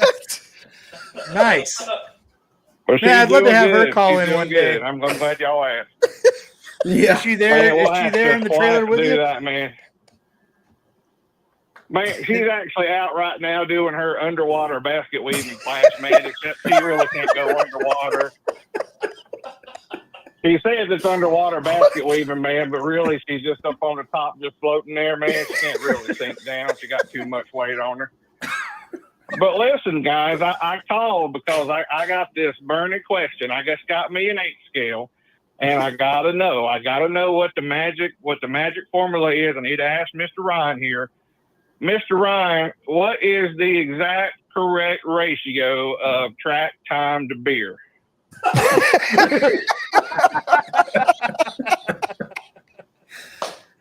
That's a fantastic question, actually. Yes. I'm actually jealous that I didn't think of that question. I guess a beer an hour. I mean, sure. I don't know. Now, does that matter if you're running 1 class or 2 class, nitro, indoors, outdoors? I mean, it's definitely better to be drinking outdoors, so you're probably gonna have to pump those numbers up when you're outside. But I don't know. It's personal preference, man. You're just gonna have to test, see what happens. I seem to screw it up all the time, man. You know when you get out there if your ratio's off, that's for sure. Okay, I got you. Yeah. Well, I'll just experiment with that. I'll take me some silver bullets to the track next time, and I'll figure it out. So yeah, start with 10. I'll be honest with you guys. I think Mayfield knows exactly what the ratio is, man. But he's figured it out. He don't want to share it with nobody. That's the secret right there, man. Yeah, there's no spot on the setup sheet for that, so I just keep it to myself. Hey, we got to get. Hey, Matt, Danny, we need a spot on the Tekno setup sheet for beer to track time. Yeah. I'd say, I mean, my advice would be go hard for your first class and then adjust from there. Put that in the manuals too, man. That'd be great. Yep. That's awesome. Well, we hope Gertrude is safe and healthy and happy. Yeah, tell her to send me one of them baskets. Actually, I think that's Gertrude. I mean, I think that's Gertrude coming in the house right now, and I believe it's time for her 7th Ozempic shot of the day, so I'm going to go help her with that. And you guys have a good one, and, man, we'll talk to you next time. I appreciate it. And Mr. Maifield, you keep on. Race hell, Mayfield. Keep on going fast, and don't come in last. Yeah, boy. Get her done. Yeah, dude. See you guys later. Appreciate it. Get her done, Barry. Thanks, Barry. Holy shit, my head that needs hurts. To be a new shirt. Raise hell, Mayfield. Yeah, dude. Oh, with an Ozempic needle under it. Yeah, for sure. Oh man. Holy. Good call. Holy shit. Dude. That. How long has it been? That he hasn't called in months. Yeah. You know, I'm not surprised at all that this podcast has callers like that. Me neither. Not shocking. Not one bit, dude. There's no shock in my blood, but every time that man calls, it is hilarious. I've been trying. So he has mentioned Beach RC multiple times. So every time we had a big race before we closed down, I was always kind of like looking for that accent. This dude's either. I've heard the underwater basket weaving before. And I'm thinking I want to say I might know who it is, but shit, I don't know. Man, I don't want to ruin it. I don't want to ruin his hiding character. Yeah, he's called in numerous times, dude. He's always a treat. A treat. I don't know how he comes up with that stuff on the fly. He should probably do some like stand-up comedy or something. Yeah, that's like some Theo Von shit. Yeah, Theo Von shit for sure. On the fly. Funny as shit. Whew. How do we got another one or come back from that? We do have another one, but I apologize. I want to just say to anybody that was calling in, we were having some problems with Skype, so if it drops at some point, have some patience with us, so thank you. But yeah, we do have another caller. All right, come on board. Bring them on in. Her, him, it, they, shim, shall. What's up, caller? Who we got? What's up? What's up, Eric? What's up, y'all? This is Ehrlich. Can I talk to Ryan Maifield? He's here. I know who this is. Is this RC Race Man? What's up? How you doing? I'm good, buddy. How are you? It's been a long time. Hey, I'm actually taking kick ass and tumbling this again, man. Yeah, thanks. Yeah, going good. But what's up with you? I'm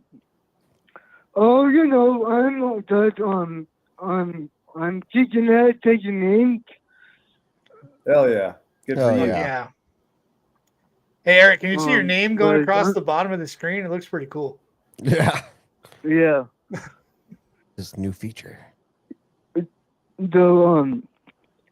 Are you coming out to Idaho? Where's that? It's in Spokane, Washington. I don't know. I might try to get up to HRCR at some point, but that's probably about as far north as I'll get. We'll see. Yeah. I don't know. Yeah. I go to Turkey. Nice. How's it going? Which one did you get? I go to I'm running to Bermuda. Nice. Nice car. Yeah. Hey Eric, I just pulled up your page right now. It looks like you got a new body painted. Is that a new body scheme that you got going? It looks pretty cool. Blue, yellow, and white. Yep, for the new year, man. Man, that looks badass. I'm going to look. I'm gonna get that and take me in that water. So, yeah. But so yeah, you guys would I might be on the I don't know, but I might be on the what is it on the I might be on the light in Walla. So Nice. Oh, nice. but yeah, I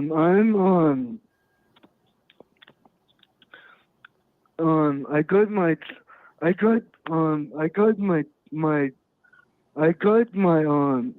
sponsor suit, my team suit. So yeah. Oh yeah. Nice. So you're gonna be looking good. Good luck. You're gonna be looking good. Now that was a buggy body I saw that you got painted on there. I thought you were the short course master. Weren't you on here talking it all up on short course?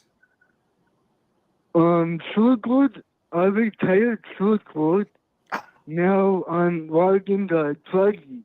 So. Oh, nice. Hell yeah. Yeah, but cool, dude. It's cool. So if you wanna come out, I will take you down, or maybe I might try to take Ryan Maifield down. I don't know. We'll see. All right. I like it. Come to the Roar Nats. You'll get your shot. 4 chances. Is that in California? Texas. Oh. I know it's far, dude. Man, I'm trying to get there myself. That one. It's cool. I just wait until you guys come out to Idaho, or hey, I'm gonna in July I'm gonna be down in California, so I'm gonna be at my old racetrack in Sun Valley. So maybe you guys can come down there. Maybe Heck you yeah, can man. come down there. Yeah. All right then. Well, if you can swing. If you could swing by the dirt, man, you can come pit in the racecraft room. You got a spot available there. Hell yeah. All right, cool, man. All right, thank you. All right. Thank you. Thanks, man. Talk Later, to you dude. soon. Later. I met that dude a long time ago at OCRC, I think. Yeah. He's I met him for the first time at Eider's place at Nats last year, and dude's super rad. Into it. Loves this shit for sure. Yes. He is a connoisseur for sure. And he calls every time he comes on the show, he calls out whoever's on the show. He's coming for you, dude. Hey, good. Yeah, he does. You gotta shoot high, man. You gotta go. You gotta go to the top. Yeah. I'm still wheezing from laughing so hard. Like I'm having an issue right now breathing at the moment. It's like well, you need a puff on my inhaler? Yep. Certified nerd. I have asthma. Yeah, I'm sure you've treated that body real well over the years, buddy. Oh, dude, like a fine-tuned machine. So yeah, same here. Bo Jornhorst is joined a little bit late, and we already had this discussion. But yes, you did see a blue and not white, but like almost off-white-ish tan. Yeah, we're a just little bit of oh, there it is, right there. Just going back and forth, man. Well, I do have a relic. I'm, sorry, man, but I have a relic here. This is a signed Ryan Maifield. Well, see, now that I switched, that's where Coors Light money. can. Yeah, dude. Now- look what you got, dude. That's a Now discontinued edition, bro. Dude, Like, now it's worth that's like more. box art It's right worth there. more right there. What's funny is I've signed a lot now. I don't know if it was you the first time or Matt Olson. Yeah, it was over at Adobe. Yeah. Yeah, It was me and Matt. then like it's like now I have like I probably signed like 20. It's pretty Fuck funny. yeah, dude. That's so cool. I'm like, you guys want a body? They're like, fuck no, I want you to sign my beer can. I'm like, whatever. That's awesome, dude.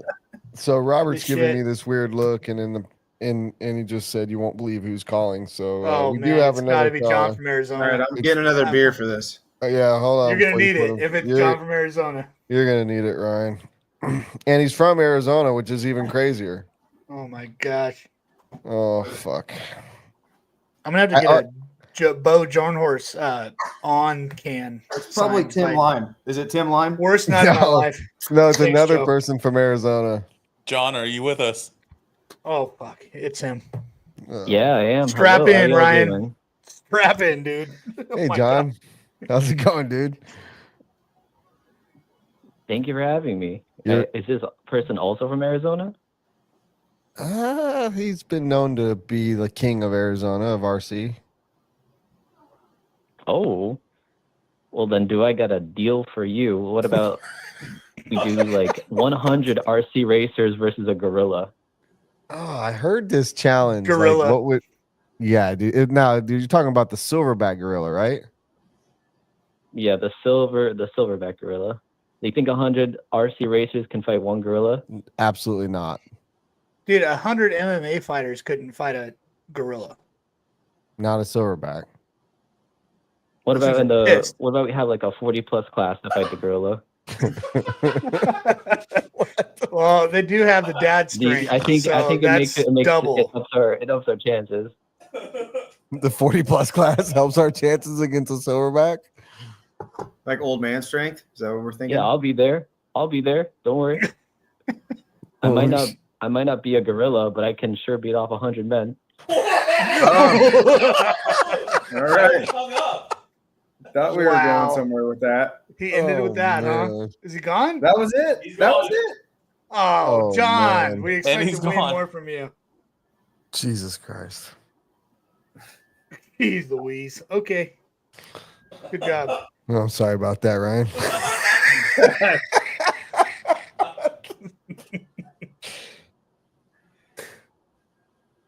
Oh, Bornhorst says Scott Heckert is a silverback gorilla.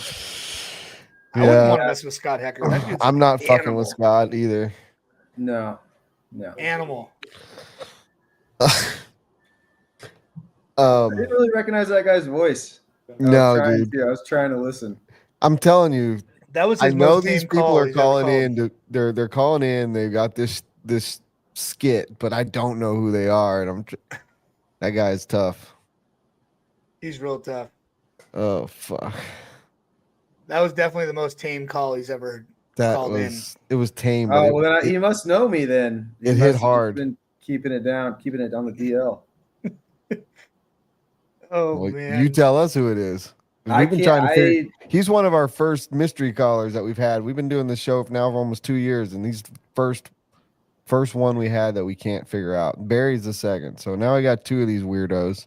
Dude, I who think love, by it's the way. Jackson. Jackson. I Yeah. that's the first person I thought. 'cause Yeah. they knew I was I doing think this, it's- but dude. if he's making his voice sound like that, that's pretty good. That is good. I think it's Jackson. He's definitely got that snappy. He might be at work though. Nah, maybe not. Normally he'd be on Tuesday nights. He'd normally be sitting right here drinking beer with the rest of the boys. But Nice. Who else is in the garage with you? well, nobody's here. But normally Tuesdays because my wife's at work, so the boys come over and we cook a little food and just chill. Hell yeah. Nice. Well, thanks for skipping that for us tonight to do That's some all right. bullshit. I needed a break from all those guys. It was a rough week. Yeah. Oh, we got another caller. Man, they're piling in. Ooh. All right, caller, you're on the air. I know this one.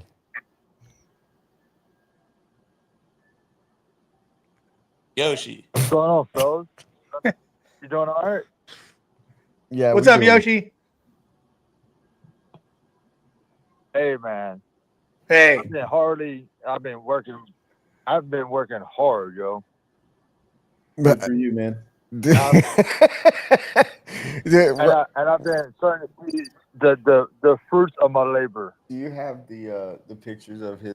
Nice. What are they? Honestly, gotta I think show it's you. too small to run a 10 scale. Your track's I'm too thinking small about for doing 10 it. scale? I think it is. Okay. Well, I'm having Robert Well, I bring up don't know what the hell I'm doing. bring up the pictures because Ryan is not up to date with current RC bullshit like we put out here on Wheel and Trigger. So, Well, if it's I'm too small trying for to- 10 scale, you might want to pick up some accessories from One Up Racing for your mini bee. That's a good idea. But what? That makes zero sense, but it's a great plug.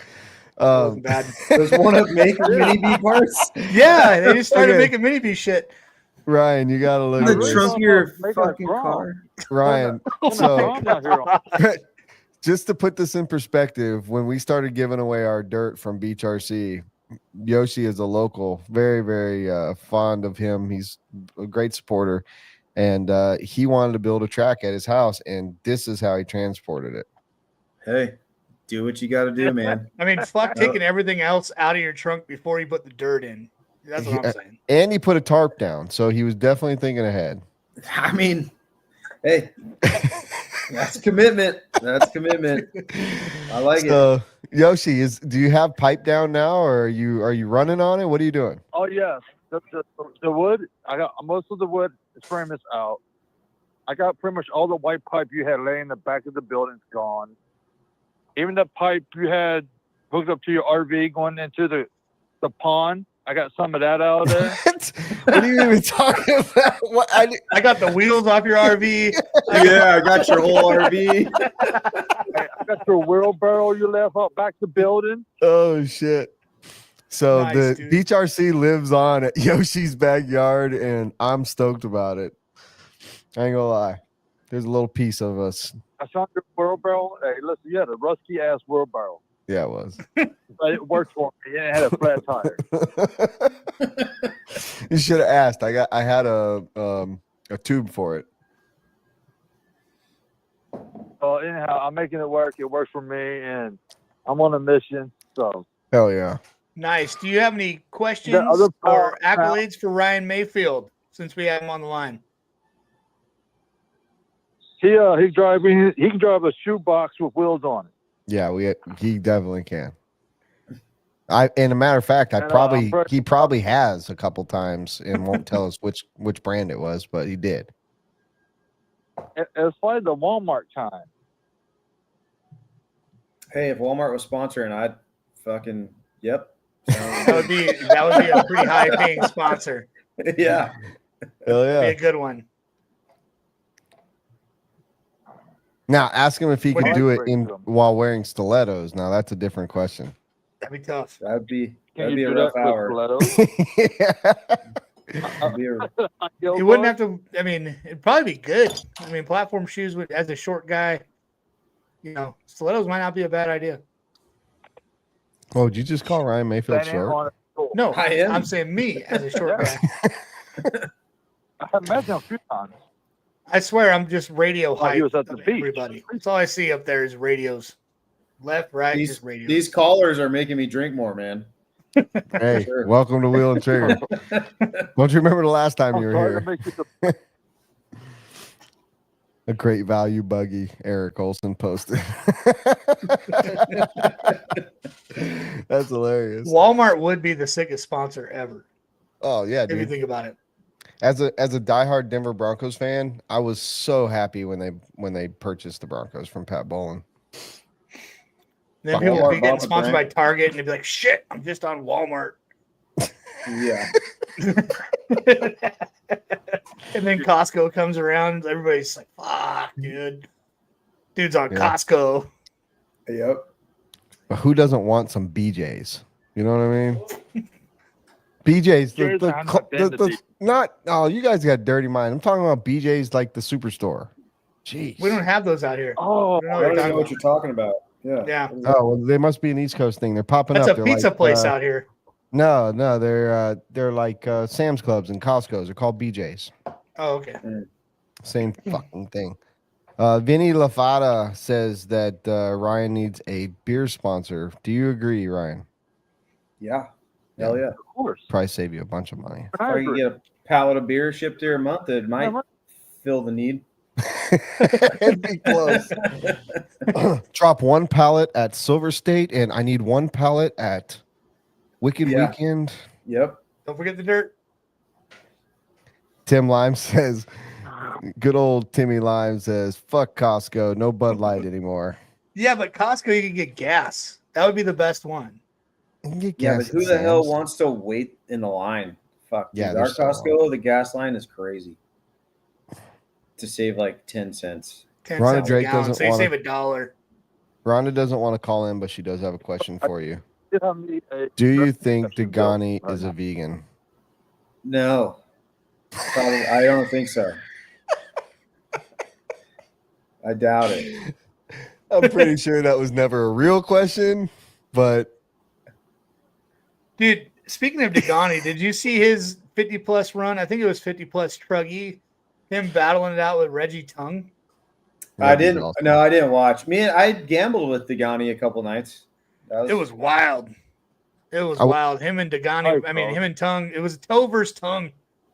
And like, dude, it was wild, man. Those guys were bumping bars like it was. I've never seen anything like it. I don't know if they were playing or having fun, but it was freaking nuts. Yoshi, you Taking still each other there? out. They're both. They're doing both. You talking to us, Yoshi? They were doing. Yeah, both. They were doing both.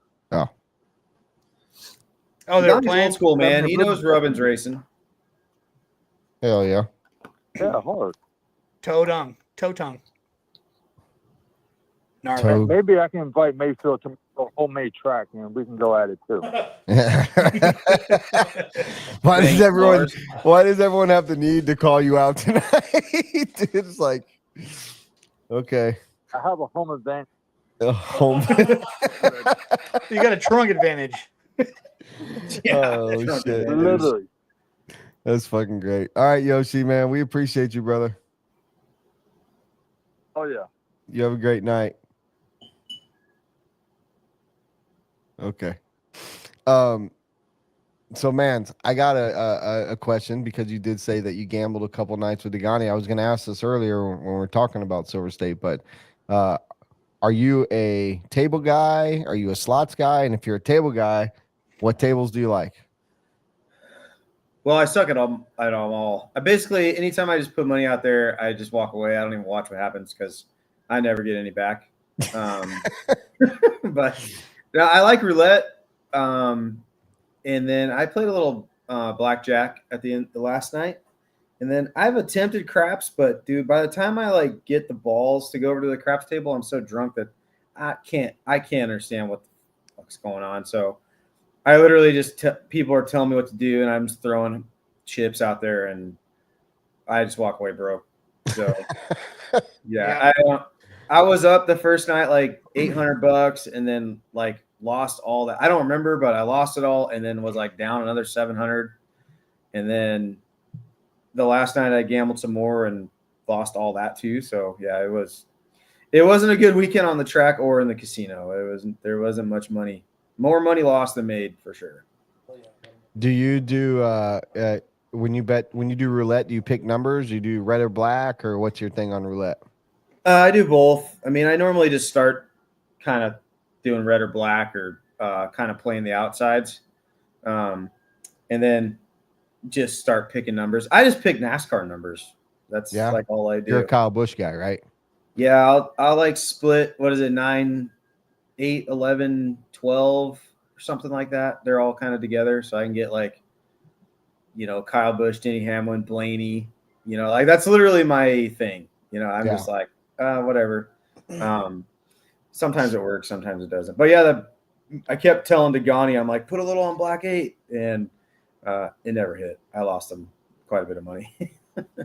Alan Bowen says fun. Alan Bowen says Dagani is dirty and a dirty driver. So for what that's worth. We do have a question for you. I think wait, we got a caller? Yeah. Oh, sorry. I'm gonna star this question because I wanna hear you answer it. All right, caller, you're on the air.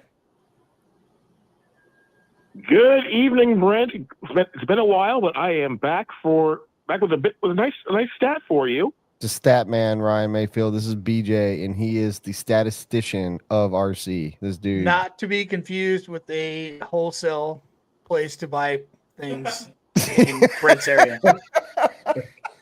If I had $1 for every time I've had to hear that, I'd have quite a few dollars. What's up? What do you got for us today, BJ? Well, I won't bum Mayfield out by talking about Mason Fuller because obviously you've had your fill of that. But Ryan Maifield has 8 Pro Nitro wins at Silver State going back to 2011. 8 wins. Now I can see why you were kind of bummed. It's like you expect to win that shit. Well, I didn't know that. I mean, Damn. I mean, I know I've won before, but I don't. I don't know. I don't keep track. So Jason Rona does. He's got kind of, he's got a list of kind of most of the stuff I've done, and occasionally like sends it over, and I just scroll through it and go, yeah, cool. What's the next race? You know. But yeah, that's cool. Thanks, PJ. What else, DJ? You are most welcome. And Ryan, here's to kicking some serious butt at Lone Star here in a couple of weeks. Yep, we're going there to do a little testing and racing for the Nationals and see if we can get it all squared away. What's the Mason Fuller stat? What were you talking about? What was that one? Mason Fuller is the first driver ever to sweep 4 pro classes at an event. I knew that was coming. Yeah, we were not making fun of, but after Nitro Challenge, because Seth beat me in Truggy, where I was giving Seth shit. I'm like, yeah, thanks a lot, Seth. You just ruined the perfect weekend. So you had already won electric Truggy and e-buggy. No, it was after like Nitro Buggy because okay. It was just at the end of the weekend. You know, like Seth won. You know what I mean? Yeah. Yeah, it was just funny. You know what I mean? And then when Mason won all 4, and I'm like, shit, I almost did that earlier in the year. So. Well, it was like 2 or 3 years ago. Didn't you sweep?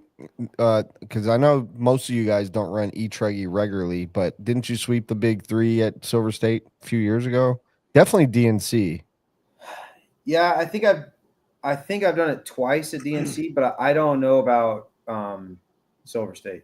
I don't think I've done it there. All right. Definitely not in the building, like not in the indoor building. But yeah, I don't think so. All right.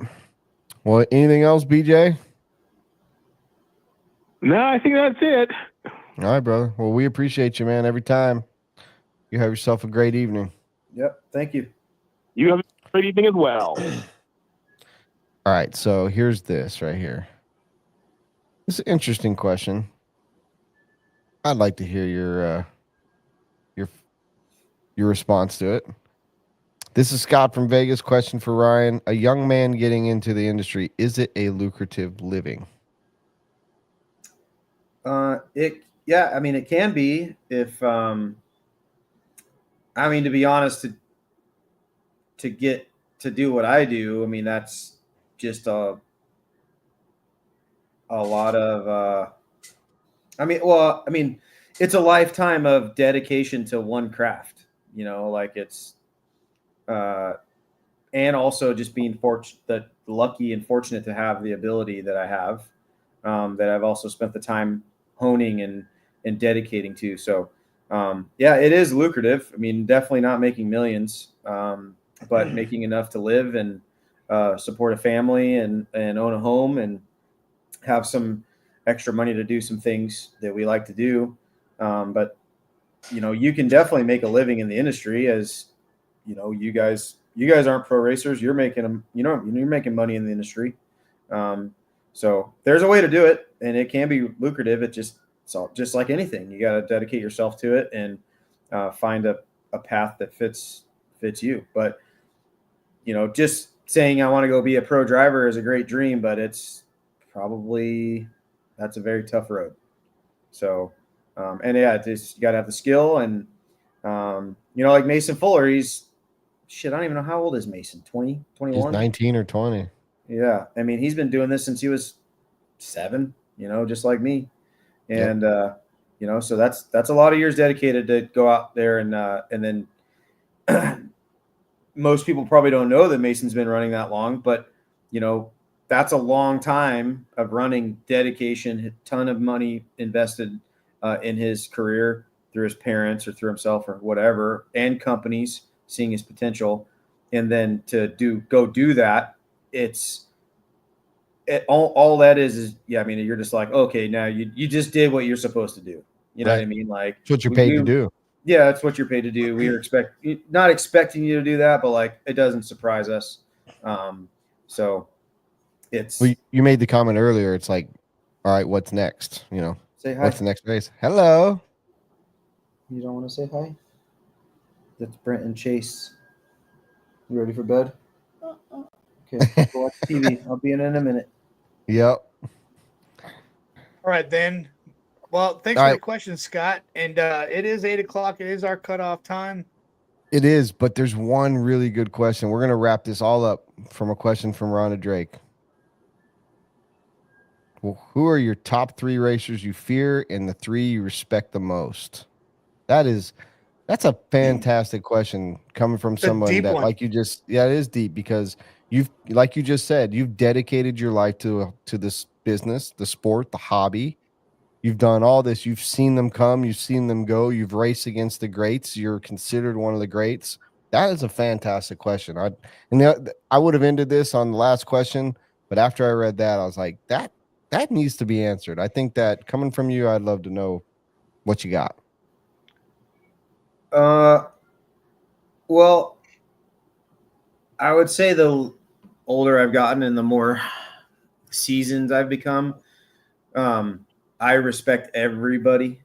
You know what I mean? Obviously, I'll say who I respect the most, but I respect everybody because I know how much effort it takes to be at the top level, and there's some guys that don't put as much effort in that just, kind of rely on their talent. But you also have to respect that, you know what I mean? Just their talent. So the 3 that I've probably fear the most is, obviously Dakota, and nowadays we're actually pretty good buddies. Dakota is, when he's on, it's like pretty gnarly, what he's able to do. When Tessman was racing, I think that was one too that was like, and with Ty, it was like I didn't fear his speed, but in a battle situation, like somehow he would take me out, but then it would also turn around and be my fault. You know what I mean? And then I was like, well, I don't want to deal with that. So then I would like race him like super cautiously, especially later on. Cause I'm like, I don't really want Gord all over here in my face over this shit. You know what I mean? Like, right.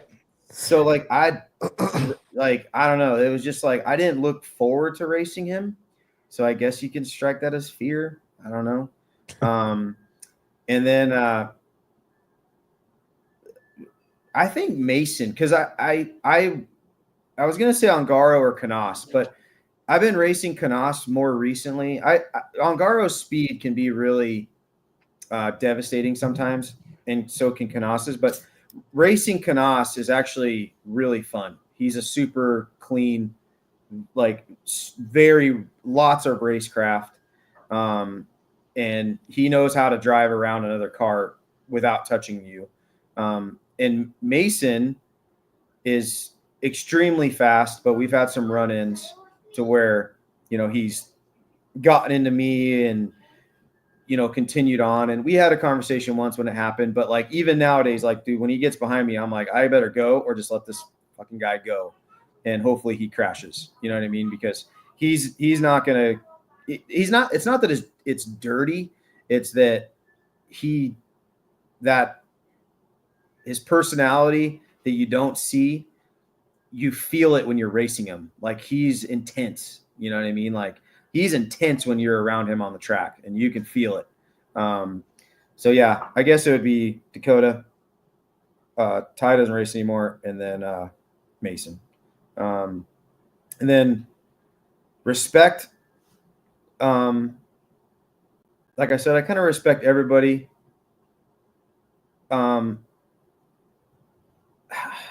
I don't really know how to frame it any different than that. I mean, I know Rhonda asked this, but I really respect Adam because Adam was the guy that was winning a lot of races. And he also has transitioned into the guy that's not really out there winning a ton of races. but he's still out there driving and putting in all the effort. He's like a very admired person in the industry still, and he's transitioned into this kind of a little different role where he's taking care of everybody's engines, and he's still very needed in the industry, which I respect that. You know what I mean? Like, he found a niche and he's killing it. I respect Spencer Rifkin because he's taken some information that I passed along and turned it into more. You know what I mean? Like, he's done it in his own way, and he's one of the most unbelievable talents that this industry's ever seen. And he's a complete fucking pain in the ass most times, but he's also a good buddy of mine and very, very talented. And then Jared Wiggins. Jared Wiggins' work ethic is probably unmatched. And I've always liked Jared, but like, now that I've worked with him, he is so dedicated to this stuff, and just day in and day out, this is what he wants to do. And I always back on him, like, dude, take a fucking vacation, man. Like, take a day off. Like, I guarantee you, he's probably ran a gallon of fuel since we got back from Silver State. Been home for a day, So maybe not that much, but he is probably on. It wouldn't surprise me. Yeah, no. So, and it's shown in his results. Like, he's very dedicated to this, and he's always in the A mains. Has speed. So yeah, I mean, I'm probably missing people, but she told me 3, so 3's. Yeah, those are good ones. Awesome. I've mentioned Jared Wiggins multiple times on the show. Like, he's the hardest working guy by far. Like, if you're looking for a driver that you want on your team as somebody to help with R&D, like, fucking Jared Wiggins, dude, by far. He's the guy. Well, good shit, man. Yeah, he'll be on the track on his honeymoon. Like, their honeymoon will be somewhere near each Oh, other. I don't think Katie would let that happen. But yeah. Everybody needs a break, man. Everybody needs a break. Ryan, man, thank you for taking time out of your family life and being a dad. And we know that you just come off a long week, but we really appreciate it. And as always, man, it's like, it's fucking awesome having you around, and you're an ambassador for the sport. I know people love you, and I appreciate you very much so. And Chase, you got anything you want to add? Nothing. Thanks for your time, man. In my eyes, you're the GOAT. You're my favorite RFC driver, and thanks for your time, man. Yeah, appreciate it, guys. Yeah, thank you, and get back on here soon. I never bet against you. Even if I'm betting for my guys, I never bet against Ryan Maifield. So for all you people out there betting, take my advice. You'll probably win more than you'll lose. All right. It's been a good one. Appreciate Ryan. Chase, you have a good old evening. All right, homeboy. All right. Robert, take care. thank Thanks you. again. All right, guys. Thanks everybody for watching. Later.